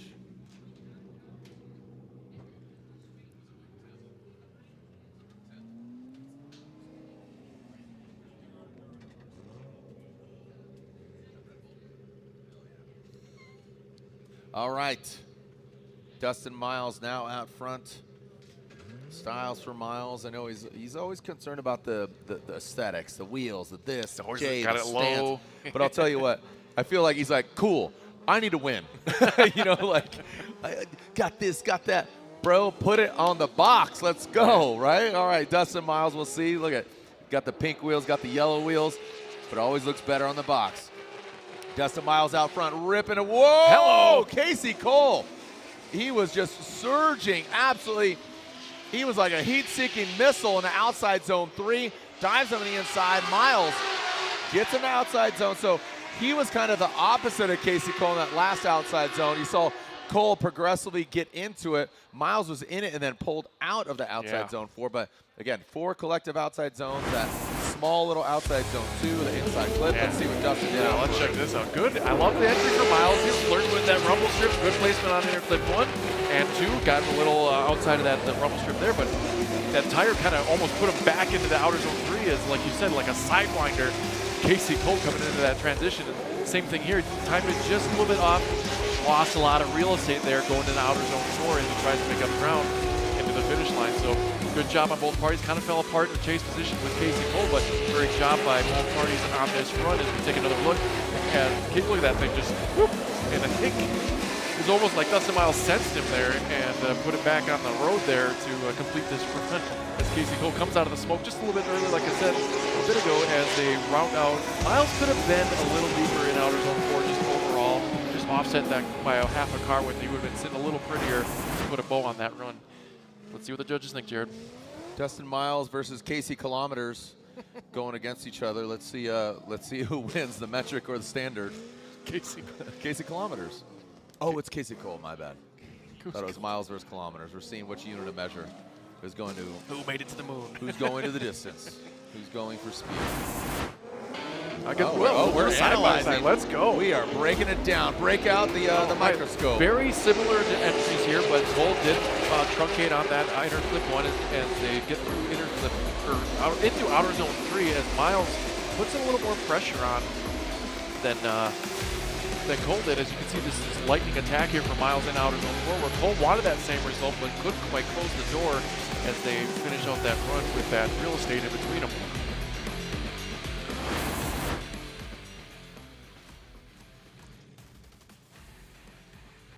Pulling back to the star, awaiting the outcome here. Who's that on the line? Is it Max? Yep, that's Maximus. Aurelius? Maximus Circus Motors. Okay, Casey Cole or Dustin Miles, slide him left, slide him right. Looks like Miles gets the win. Dustin Miles Morales, his spidey senses are tingling, and Dustin Miles gets the victory going on to the 4. He'll go against Dempster in the final 4, but Cole will stand to live another day. Bring all your Cole's. Get all those flyers from Cole's, dude. I was trying to make a Cole's shirt earlier, but no, it's like you take all your returns back to Cole's. That's exactly what I was thinking. Like that's just the line for the returns, you know. And then I gotta get socks, like, or something random, like, you know. It's like, you know, that's why they put, like, at a large box retailer, that's why they put the chickens in the back. Oh, no, I'm not gonna name names. They put the chickens in the back. They're ready to go because you can't not walk through there and not buy anything. Here we go. Speaking of buying, who's gonna buy their way or not, talent-wise, earn their way into the final 4. We're talking about Heischman and Ruth. Heischman out front, nice job. Oh boy, here we go. Yes. Another heat-seeking missile in the chase position. Ruth just attacking right now, bathing in the smoke. Now Ruth, you saw him lunge forward, but he had to back off now in that last outside zone 4. Nice course edge running and ripping by Heischman out front. So a little bit of a back and forth, kind of little Tai Chi, you know, Kung Fu, going back and forth. Yeah, I felt like there's a little contact on 3, but we'll get to that a little later as we get around the bubble here. As Heischman flirted with disaster there with that line, but great initiation there. Great job in interclip 1 and outer zone 2. Ruth trying to make up some real estate. He's a little late to the party as Heischman pours on the angle here, and Ruth does the same thing. Might have been contact there. Maybe we get a different angle and take a look at that, but the runs are complete as Ruth tries to make up for that little deficit there in outer zone 4, trying to reel in Heisman on this perfect run there through outer zone 4. Second look here, you can see that flick of Heisman, a little left foot breaking as he sets it up to inner clip 1 and then outer zone 2. Right here, Ruth bathing in the smoke as he reels it in there, but don't think there was quite contact there. Ruth was just kind of making some adjustments there in that chase position to outer zone 3 as they get into outer zone 4. Ruth trying to gain some proximity back as they finish out the course here. And Heisman doing a great job of keeping his composure through that outer zone 4 here. Take another look. Okay, so there was some contact there. Great job there, and we can see Heisman powering through it despite that contact, and Ruth is going to have to live with that little mistake there, but great job by both drivers. So it looks like since there was contact, Jared, on a complete run, they're going to get some free 5s. Complimentary 5s. Nothing is free. So complimentary 5s for Ruth and Heisman. Just giving them out like candy on Halloween. Heisman and Ruth contact, so they do not need to utilize their competition timeout because of, again, contact was made, and we'll see the second half of this battle. Ruth will lead and Heisman, but after they assess the cars and see what's going on. So now Leonard and Habich will, will be going against each other. Thank you so much. You mentioned that my mind always just says not a k. So I apologize to Mr. Havoc. So Jace there in the nonstop tuning S chassis, and back there in the distance is Chris Leonard. I got to say, Leonard got a bit of a gift from Carson as he made those corrections and straightened out and counter drifted in that chase in the previous battle. Yeah, and I guess Ruger can thank his past self for, placing himself where he was in the seating to be able to compete tomorrow. So beautiful shot there. Oh my goodness, yes. Beautiful clouds, and it was hot showing up. Then it rained yesterday, so it's as they say in a lot of places. Oh, you don't like the weather? Wait 15 minutes, and that's how it was. I know I landed. It was sunny. Then storms, lightning. It was crazy, and then it cleared up and it was beautiful. All right, here we go. Havoc and Chris Leonard. Havoc from Monroe, where Evergreen is at, so let's see. Havoc will lead. Leonard is chasing him down. Through that start chicane, we got a clean start, so both of them need to tidy it up. Here we go. Good initiation, tit for tat. And that first inside clip. Leonard a lot tighter there. Havoc with that good flowy line, good angle, not even worried about Leonard at all. Look at Havoc. This track suits him like a fine-tuned suit. Yes, sir. Dude, Havoc. Dude, get this guy a sponsorship. Men's Warehouse. You're gonna love the way you look, dog. Havoc looking suited and booted. Well done by that nonstop tuning S13. I really like the initiation entry from both parties here. Very aggressive and almost synced right up here as Havoc was a little deep in the air clip 1 and yeah. Leonard a little failure to launch after the initiation, if that makes sense. And here he goes again. Havoc could have been a little deeper in the 3, but Leonard keeping that proximity transition here. Leonard fell behind again as they get through 4 and couldn't quite make up that ground to get into the finish line there as Havoc finishes out that run in his lead position. Another take a look at that entry here as that Mustang pulls out some angle, takes out our clip, and Havoc is just dialed in here, hitting all the check boxes through his lead run 3. Looking good there. He's staying in that zone just about completely through the whole entirety of it as he does a little lazier transition into 4, like a little more aggression there, but Leonard staying in the frame, staying in the competition here.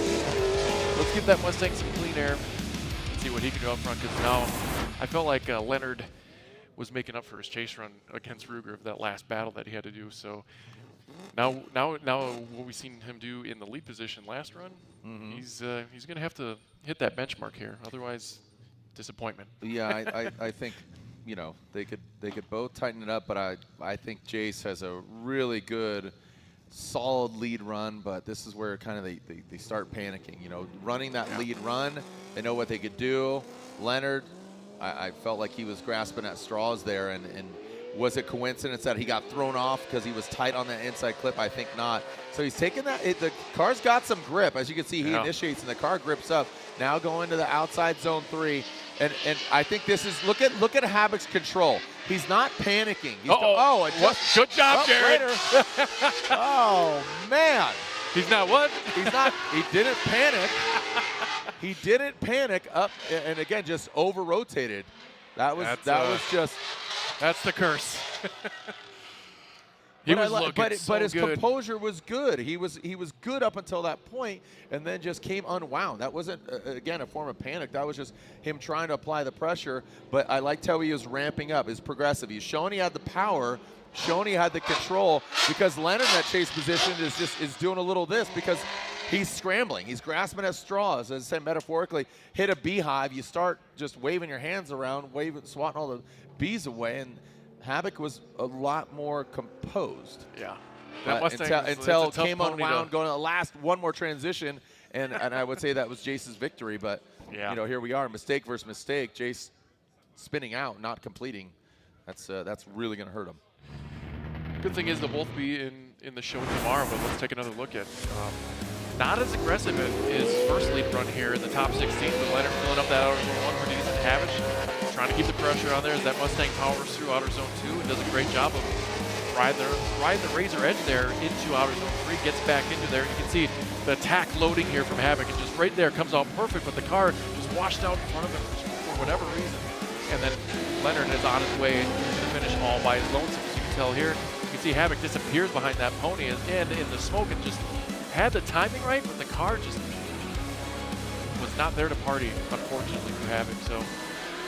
Yeah, and real quick, Leonard does need to continue on and finish that run, and he did just that. But hey, hats off to Jace. If he does that, obviously minus without the spin, he could do really well and go far tomorrow. But keep that composure. Good running by Jace up until that transition into that last outside zone. Leonard, good run. We still have the half of the battle talking about Heischman, and that is Justin Root. So the second half of that battle.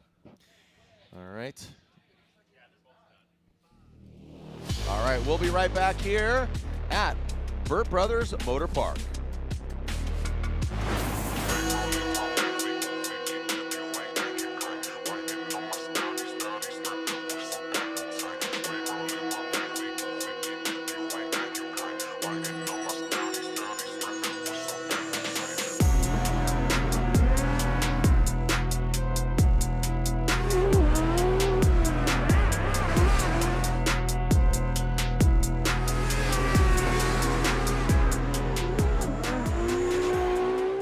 ECU, let's get it. We got the spiciest K-Series built. Supercharged Ford Eliminator engine. Oh, good old SR20. Blink Monsoon is so rowdy. Naturally aspirated, 1,000 horsepower, LS-based engine. And then we're going to add nitrous on top of it. Running an S54 controlled by Link ECU. Link direct injection EcoBoost Fox body. I actually put an FA24 in it. B58, E46, Link ECU. No matter what engine you have, it's stock K24 or it's a 1,000 wheel 2J. Link ECU all day.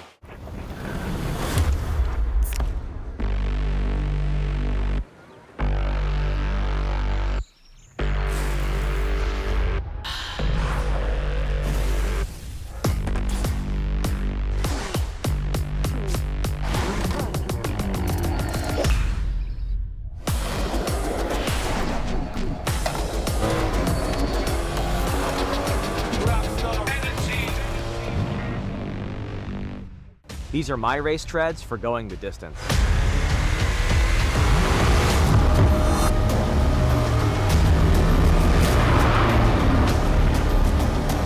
Racetreads.com. Tires for every adventure.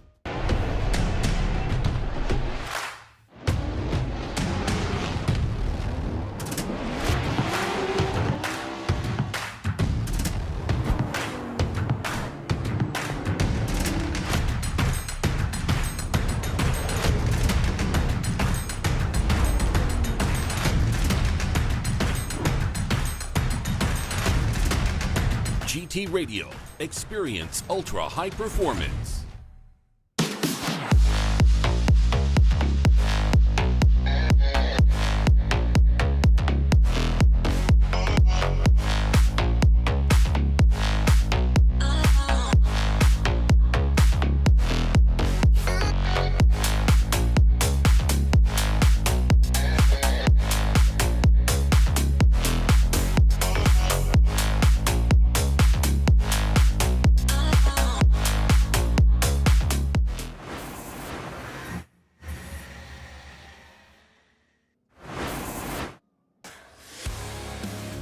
Welcome back to the beautiful Utah Formula Drift Elevated. This is seating brackets for PROSPEC, essentially qualifying, but we are now advancing on into bragging rights. Who comes out and wins more turns, more points as well. Yeah, that's the incentive we added this year. Yeah, that's what's interesting here too. I mean, none of these drivers are in contention for the championship. We have a three-way tie for first place going into tomorrow's final round of our Link Engine Management PROSPEC Championship. Now, our final half battle of our Great 8. This is Ruth. He'll be out front, and Adam Heischman in the chase position. Ruth will lead. Like I said, there was contact made. I'm sure the judges will analyze both runs to find out, unless there's something absolutely maxed out to see that it is decided. But Ruth leaves the start line. Good transition into that inside. Wow, great placement with both the drivers. Wow. Ruth, really well done in that Nissan Z. Oh boy, wrong side as Heischman having troubles in outside zone 3. Look at the angle from Ruth. Hanging out there outside zone 3. Comes to unwind a little bit, but look at Heischman trying to twist the screws on that last outside zone 4. What do you think? What are your thoughts? I really like the intent there from Ruth there. Let's break it down, Jared, as we get out of the chicane here. And Brothers nose to tail here as Heischman uses that bubble to his advantage. And right there on the initiation. Great placement by both drivers here with one. Could have been a little deeper in outer zone 2 as they ride that line. And Heischman a little too deep in that pocket, but gets back in there a little too far while Ruth is looking settled in the 3 completely. Good transition by both drivers, but Ruth kind of late to the party here in outer zone 4, and that gives the opportunity for Heischman to really put the pressure on and put some rubber on his door in that chase position. Now they're going to roll back up that hill, and we're going to get a decision here, probably a few replays from their first run and some side-by-sides, but look at that. So here we go. We got Heischman out front on the left, Ruth out front on the right. Both drivers flicking. You can see the proximity right away better on Heischman as we bring it around to outer zone 2, a little deeper on the Heischman camp. It's lead one in outer zone 2, and Heischman also, both drivers doing a great job in outer zone 3, but you can see the little fairy launch on both parties. I mean, it's almost like they did the same thing here, except for outer zone 4. It's kind of the differentiator here where Heischman took advantage of that mistake with Ruth out in the lead. I think that might be the little hair we got to split for the judges to make a decision versus like a one more time situation. Awaiting the outcome here. Which driver is going against Chris Leonard in the final 4? Already on the one side, Dempster versus Miles. And then, like I said, Leonard versus one of these drivers. And just slowly a hush falls over the crowd. Later on this afternoon, we will have our pro seating bracket. Slide them left for Heischman or right for Ruth. And it looks like Heischman comes out on top and Ruth knocked out, but we will see Ruth tomorrow. Yeah, I agree with that. I think that what was the standout point? Outer zone 4. Heischman was able to capitalize on Ruth's mistake there, really put the pressure on, really shine where Ruth was given that same opportunity and almost fell out of frame. Okay. So I think I agree. Okay, moving on to our first battle of the final 4. First battle will be that you can see right there. This is where we are at as far as the lay of the land, brought to you by O'Reilly Auto Parts. Some great promotions going down. Buy your tickets, first in line, this, that, and the other thing. Some great promotions on Formula D's Instagram, so be sure to check that out. Dempster and Miles, you can see on the left side, and then on the right, you got Heischman going against Leonard. There's Dempster making his way in that Corvette, and Miles in the S chassis. Going off of the previous battles, who do you think is going to go to the finals? I feel like Dempster might be battling some car issues, to be honest. I haven't heard any word from them. Whether that misfire I heard on the previous battle was his car or not, but and then that chase on the very first in top 16, he kind of had issues. So I feel like Miles is on a heater, to be honest with you. He's been kind of showing up today. At Coilover Depot suit looking good. Just saw him debut it this morning. I was like, dude, looking fresh, brother. I saw him from up top. Look like paparazzi TMZ. Dustin Miles against Styles for Miles. Let's see what they got. Who's moving on to the finals?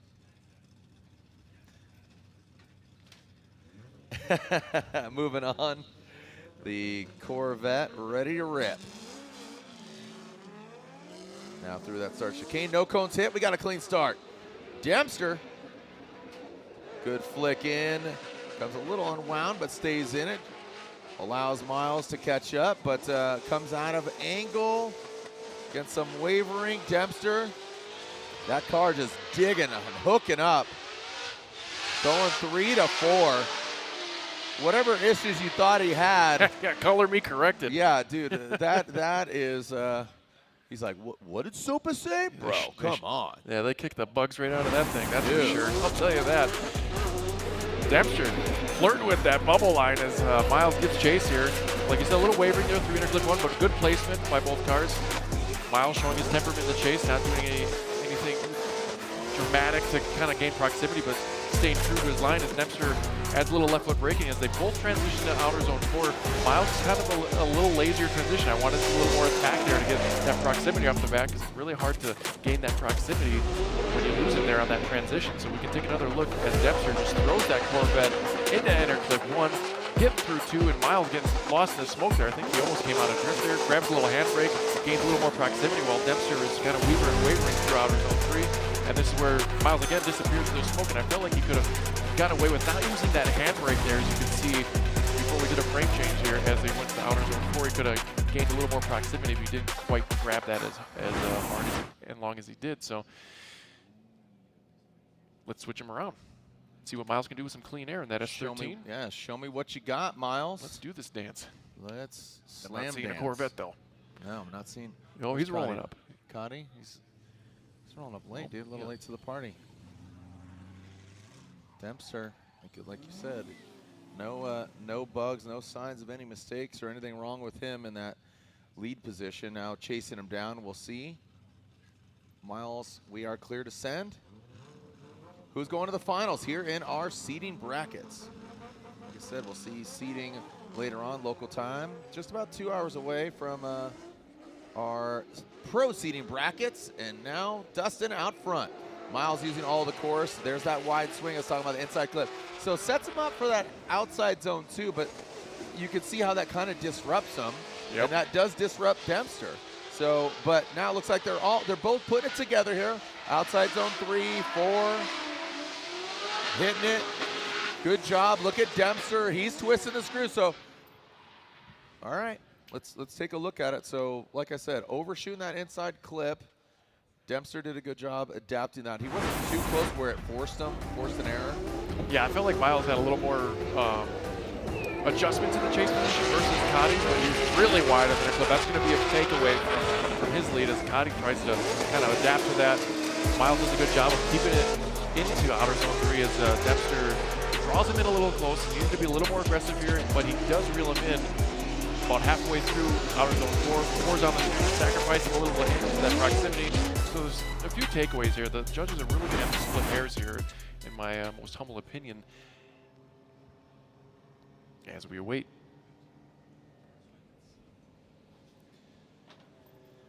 And then again, just a back, nice, chill, mellow Thursday. Everybody's hanging around.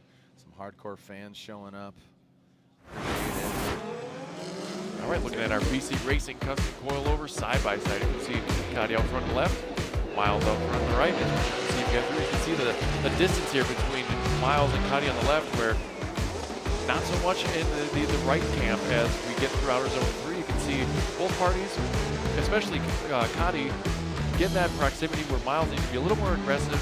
Both had a very similar lead position in their in outer zone 4. They both have very similar placements of the car and aggression there. So I think it's going to come down to the chase run, to be honest. Yeah, I would absolutely agree. It's placement, it's fluidity, how they managed where the car was, and like I said, and it bears repeating, that lead car needs to set down a good lead run. Right.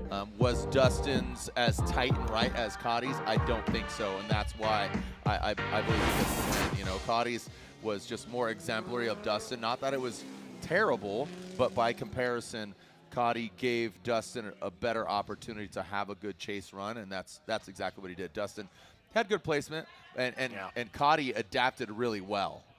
You know, Dustin was back there quite a bit. Yeah, so now Miles is going to be a fan of Leonard's. So if Leonard wins this against Heischman, that means Miles gets to be third place, I believe. All right.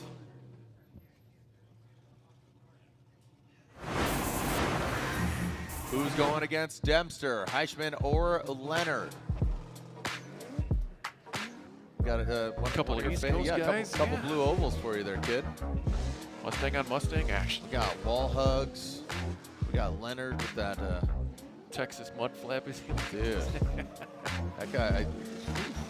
He's Leonard, like almost a rocket science. Exclusively beef jerky. I feel like he just is Leonard a big beef jerky guy? I feel like Chris Leonard crushes beef jerky.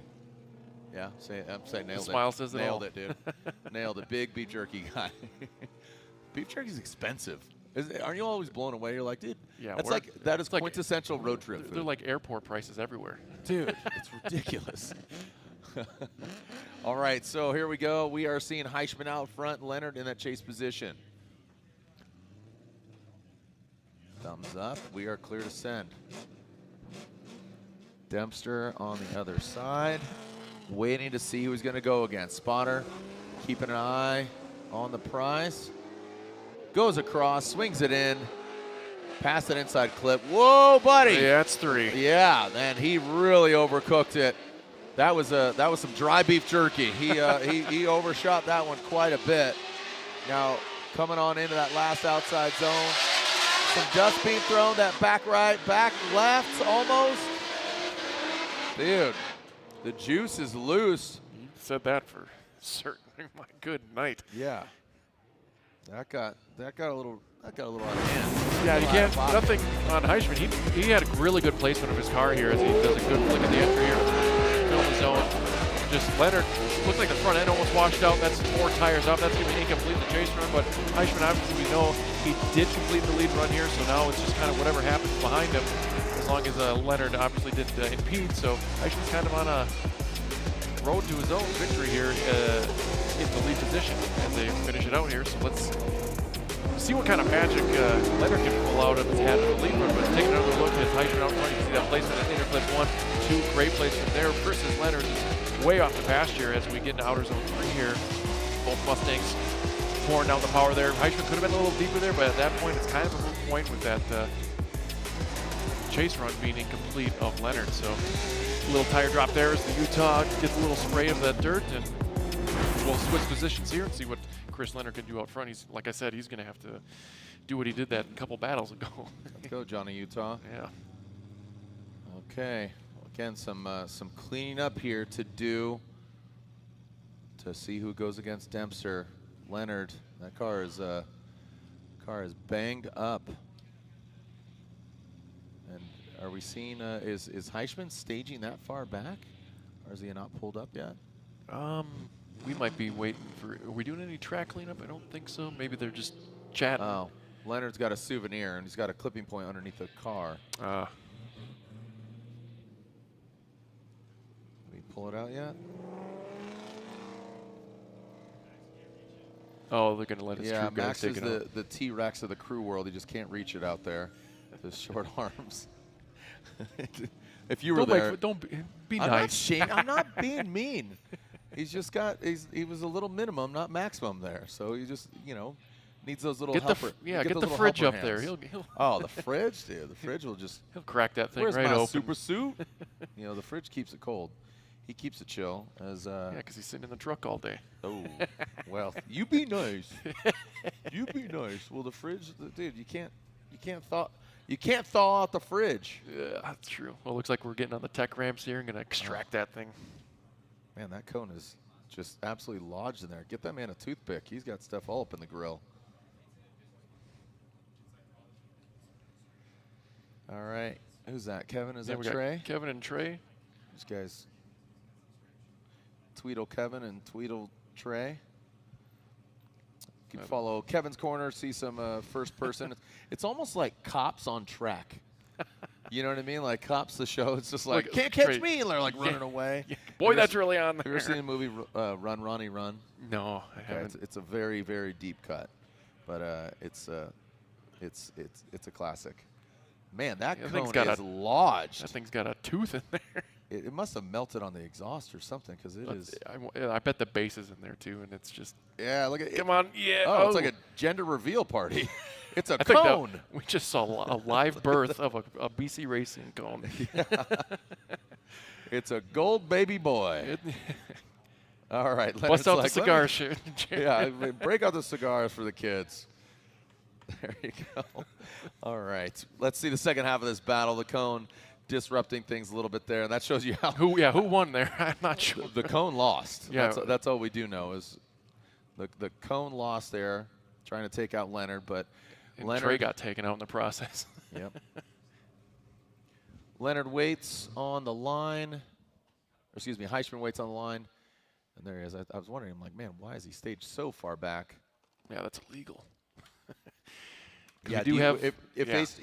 How far? What are the parameters here? Do you see that blue cone in the middle of the screen between the cars? Yeah. That's how far back the chase driver can stage.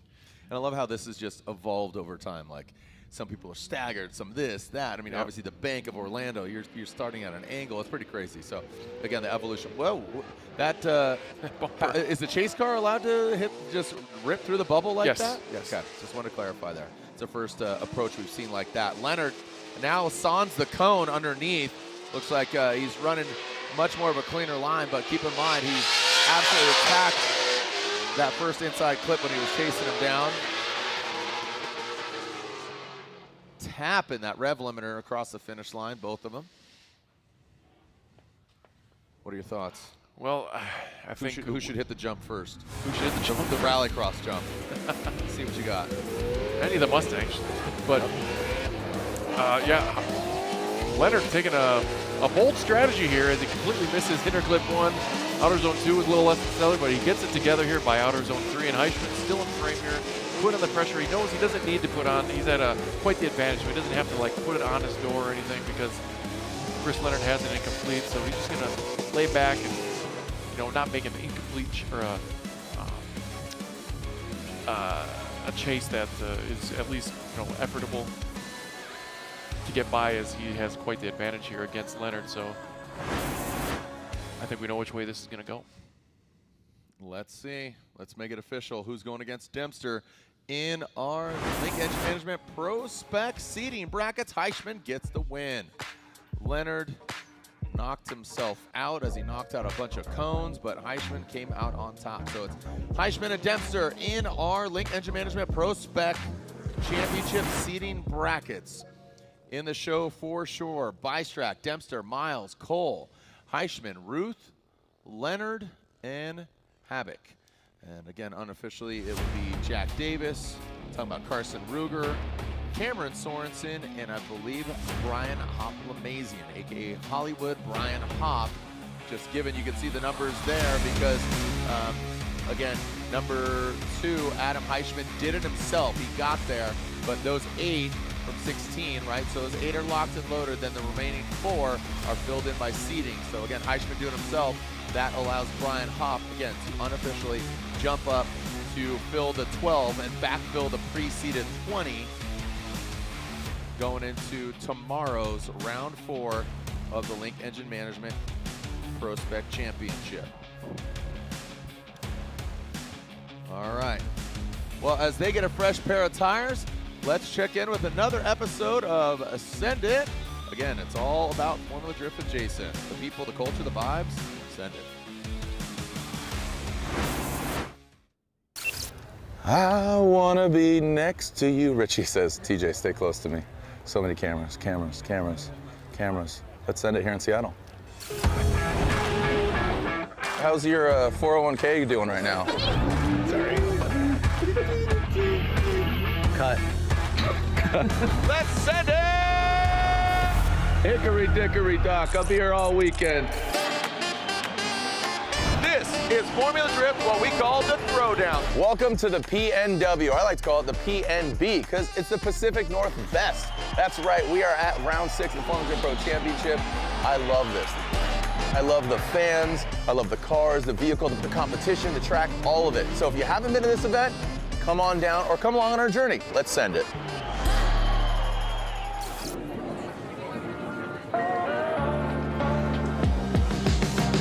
Let's go have some fun over at the Toyota booth. Build little Lego guys. Who doesn't love Legos?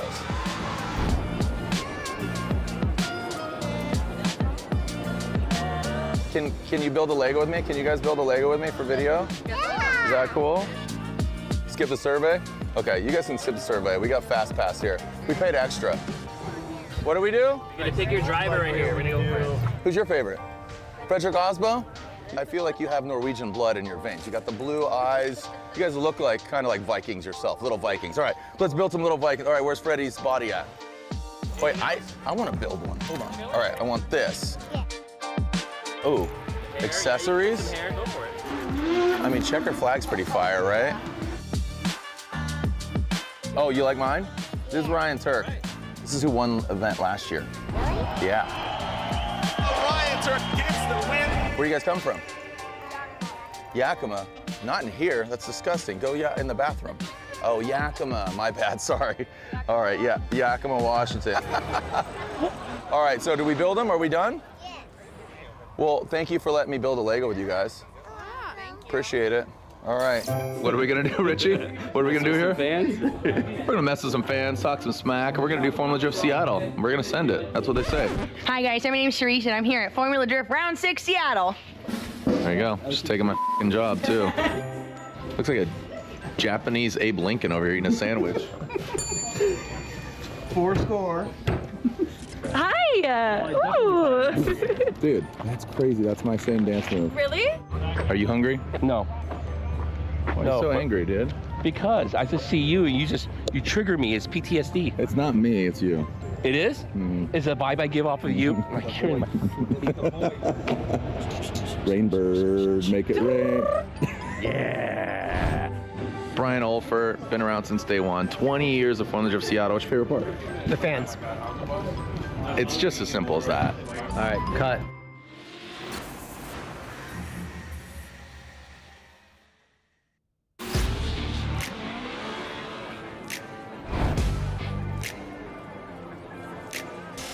What's really cool about Pacific Northwest is not only the people, but the people's extension of themselves, their vehicle. What's really cool about Seattle specifically is they get a lot of JDM cars from Canada. So I am a sucker for an S15, but like of era, RC2s, Advans, obviously right-hand drive, but look at just the details. Grid interior, solid front to back, grid boot, nice. Little Keiichi Tsuchiya hang loose graphic. I mean, come on. It's got texture. This thing's meant to be driven. Oh yeah. Dude, you're out here every year. Every year. That's why I love the fans, because you have a respect for that, and you're kind of like, dude, that's hard. Adam LZ dives in on that E36. Look at this real quick. Little Sylvia jams. Dedication, dedicated to the game. What do we got over here? All right, JDM. Northwest. Oh, sick. Oh, yeah. I like it. Dude, PNW at its finest.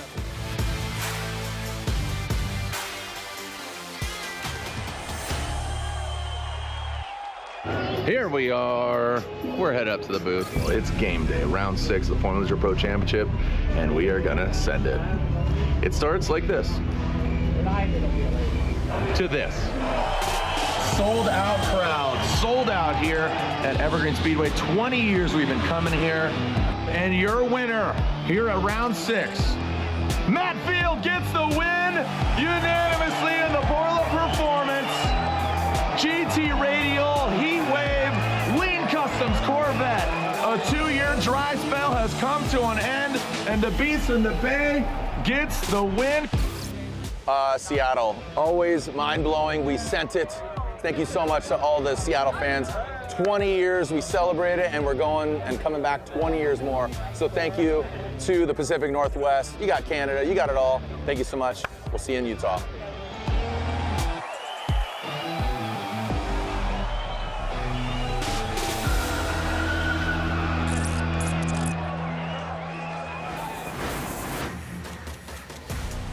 Welcome back. Again, tune in for those Senate episodes. I have a lot of fun just doing different things with the fans and the cars and the stars. So thanks for joining us back here for the continuation, the final battle of our Link Engine Management ProSpec Championship seeding brackets. So this is purely for bragging rights, and bagging rights, bagging that first place position, and 3 points richer. With every victory is 3 points here in seeding brackets, both for Pro and ProSpec. And then with every win in game day, it's 10 points per win. Excellent. Yeah, it's a little sweetener we added to the pot here for the seeding bracket this year. Now we got Ford versus Chevy in our final. America. Stand and salute. Stand and salute, dude. Take off your hat, would you? I mean, seriously. I will when it calls for it. I know. You're right. You're right. National anthem tomorrow, or actually on tomorrow and Saturday as well. So here we go. Our final battles of our seeding brackets, round 4 of the ProSpec Championship. Heischman out front, Cotty Dempster in the chase position. Coming on down, let's see what we got. Heischman, good initiation, good angle. Cotty drops into formation, and oh boy. Let's see, let's run it back. Let's get that overhead shot. Don't know if there's contact, excuse me, or he just rotated under his own powers. Yeah, Jared, I think Heischman was kind of on his way almost to be 3 wheels off, and Cotty kind of followed him into that disaster there. So let's run it back and see if we can ascertain on just what happened in our own opinion. Looking at the airforce.com replay, we can see Heischman flicking it out there. Cotty also on the gas here as he's perfect position there. Almost put, yeah, I would have to say Cotty just came in a little too high. Heischman was actually looking pretty good according to his trajectory there before the contact. You can see that Mustang is looking pretty for outer zone 2, and then whoop, makes him have 2 tires off, and of course a yard sale here after outer zone 2. Taking a look at our truth serum eye in the sky, you can see Heischman is already going to be 2 off, not quite 3, but Cotty just sealed that fate there, unfortunately. Boy, taking a look at that angle now, Heischman was like 3 wheels off right before contact. Ooh. Yeah, we'll take another look at the our momentum map. Yeah, our momentum map. And I don't feel like Heischman was decelerating at any point before outer zone 2. So now we need to hear from the judges here and see how they're going to ascertain this as the drivers wait to do run 2, whether who's going to get a 10, who's going to get 5, so on and so forth. So what do you think, Jared? What do I think? I think that we need a good, clean run. I mean, I thought that was without saying. What? Looking at that, do you think Heischman was leading Cotty into the disaster, or do you think it was Cotty was coming in too hot? I always say perfect storm. So, you know, it's a combination of the two, but, you know, if you don't have a good lead run, you can't chase properly. Okay. So I feel like it was kind of like the Davis and Bystrack situation. I don't know if it'll be for sure. Yeah, so here we are again. So we are looking at Heischman leading, goes past an inside clip. I mean, he was going off. Right. Heischman was cooking it. Dempster chasing him down. But that didn't warrant the contact to be made. Like, he would have been 1, 2, almost 3 there.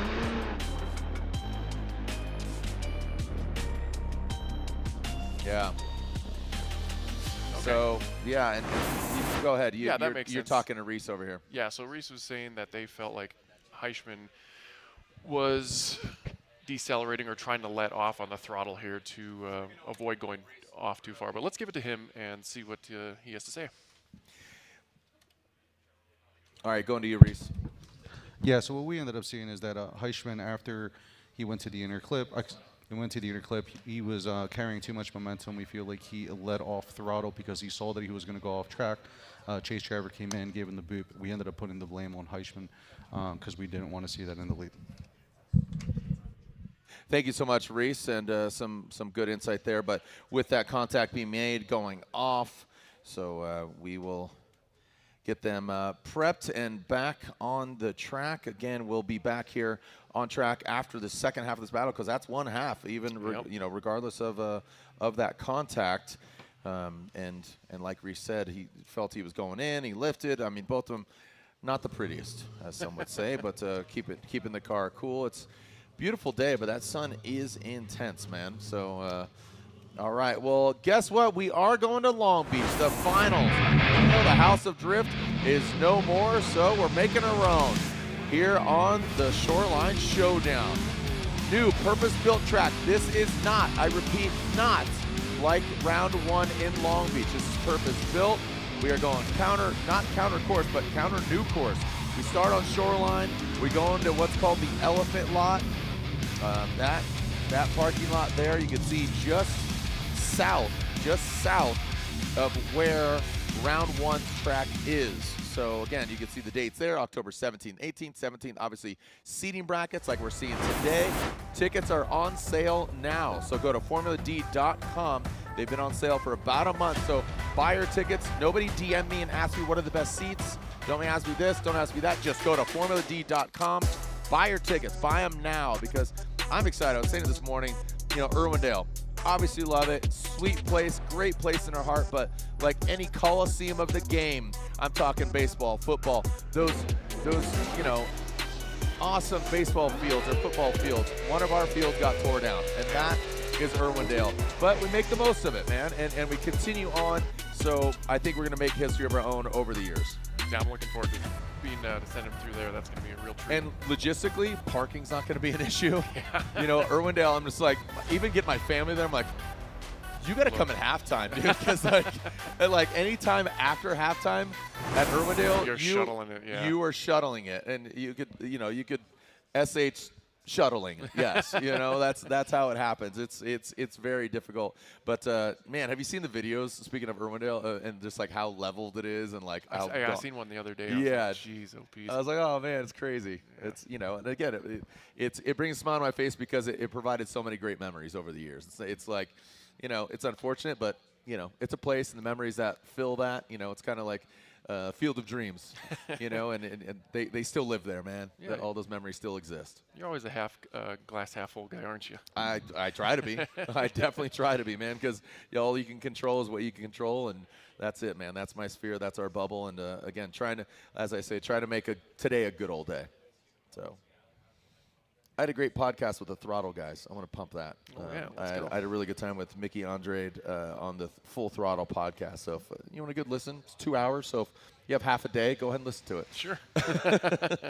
I know you're busy being a dad, so but anybody out there, I had a really good time, and I got a lot of compliments about it, because it's not just about cars, it's the relationships and it's the people that really make the motorsports and the automotive world that much more special. So. Yeah, I like the window of insight you get to bring in. Again, we will be back here with look at the pro cars already up on the grid. And it looks like we are, so we're going to see a practice session that will be live local time 5:15. Local time currently is 3:41.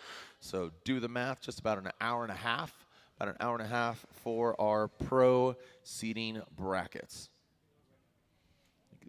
Seeing Ben Hobson, he was killing it earlier. There's see Odie Bakshis, you could see Rome, Rad Dan, Jonathan Hurst. There's Rudy Hansen up front, the Evil Auto Works Nissan Z of Jeff Jones. Big Drift Energy. Wait, if Rome's down there, then who's that right there? Oh my gosh, he's two places at once. Just saying, I've never seen Spider-Man and Rome in the same room. That's true. Oh my gosh. All right, warming them back up for the second half of this battle. Contact was made. Dempster or Heischman. And the BOB burnout box. Brought to you by GT Radial. GT Radial, the spec tire of the Link Engine Management ProSpec Championship. Max says, come on. Come on. That's what it says right there. Come on. And getting ready for the second half. Cody Dempster, Adam Heischman on the start line. Vernon, Brian Eggert, and Reese Marin judging from the tower, their ivory tower. And here we go. Hear them revving up, and no cones were hit. We got a clean start. Who's going to come out on top here in our seating brackets? big swing thing into that first inside clip. And now ripping out outside zone 2. Did he get out there? No. Or did he just, he looked like he just cut it short, didn't he? He gripped up.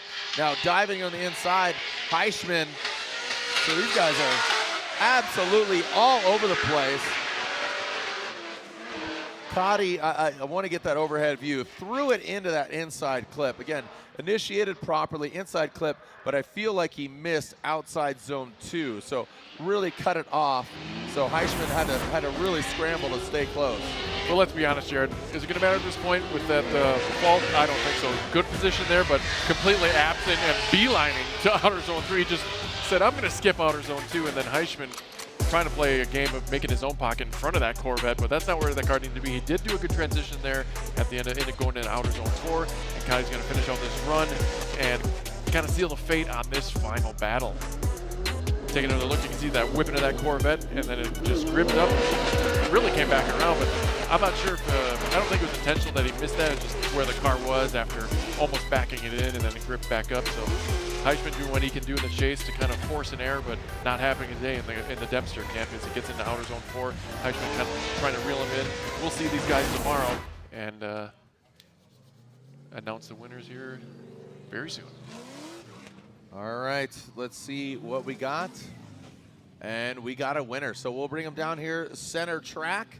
And finishing third will be Dustin Miles. Dustin Miles, he just edges out Chris Leonard, 13th and 14th. So Dustin Miles will be our third podium spot here in our seating brackets. So again, like I said, just about an hour and a half till we're back here, or I'm back here. I'll be joined by Jacob Gettins. Sopa, you'll head down to the line. Make sure you apply that SPF and your sunscreen protection. Make sure you stay safe out there on the line, buddy. Oh, thanks, brother. Yeah, man. How's Make It Modular going, man? Your company, your business? Oh, we're just swapping the world. Yeah, I just did a 2014 Expedition, put a Mustang motor in there. Dude. Yeah, having fun. That's awesome. Yeah, and again, Sopa's having a great time. Making it modular. Make It Modular is his business. I haven't seen Drift, what do you call it, the Fusion? Yeah, Fusion. I know, but what do you call it? It's a four-door Mustang, back to the Fusion. Mustang, back to the Fusion, that's what I was looking for, thank you. Yeah, she's, it's always ready. That thing is, I put it away wet, but it's always ready for battle. Well, you put it away dry because it's very hot in Arizona. So that thing is. I don't know, last 3 days, have you seen the storms coming through there? It's been, oh, the haboobs? Yeah. Yeah, haboobs are the big dust clouds that looks like mummy coming towards you, the exactly. wall. They were gnarly. Again, I was outside putting a cover on a car, like in the middle of that, right before the rain hit. Really? That was a real treat. And what's crazy is the dust sits and then it just barely does rain, so it just, what you'd call antiquing, like in Jackass, they used to do that on the show, antiquing, where you do this and you look antiqued. Luckily, we did have a lot of rain right after him because it just completely washed everything out. Dude, it was gnarly. So I still have a lot of friends and family out there in Arizona. I saw that haboob was gnarly, but maybe we should, I don't know what, there's something there. Maybe call a car beef jerky. In Arizona, it dries out and then it comes back and it's ready, ready to eat it up. Ready to feed the hunger. Ready to throw down. All right, well, again, here we are, stepping outside of their vehicles. Make some noise for our podium finishers here in seating brackets. Third place right there. Styles for Miles in our PROSPEC seating brackets. That is Dustin Miles.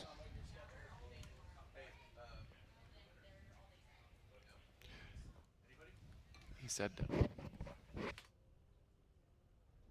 All right, so now our winner here, you'll know who gets second place. A good battle between them. They're in the show tomorrow for our top 32 PROSPEC bracket, and it was unanimous. The winner here of our PROSPEC seating bracket is Connie Dempster gets the win. Dempster gets the win with Adam Heischman getting second. There are your PROSPEC seating brackets. Some more turning and burning for these drivers, and we will see them in PROSPEC competition tomorrow. And that's how it shaped up. Again, Cotty came out on top. The new suit gave him some good luck. Looking good, suited and booted. The coilover depot Corvette comes out on top. Good run, Matt. Yeah, that was, I didn't see that coming from Dempster. I thought it was some of those mechanical issues were going to come and bite him, but he pushed through with him and his team. Did a great job of showing up today and getting it done. That was really impressive. Well, thank you so much, Matt. Of course. You're going to head down to the line as we're going to have practice here, and then we will see you fans tuning back in local time at 5:15, and at the current juncture, it's 3:48 to be exact. So, like I said, just about an hour and a half. We'll have some warming up of our pro vehicles, and then we go into our pro seating bracket. I'll be joined by Jacob Gettens, host of our Outer Zone podcast, and I'm Jared Deanda. We'll be back here at the Burt Brothers Motor Park here just outside of Salt Lake City. Thank you so much, Matt. Thank you to our judges. We'll be right back.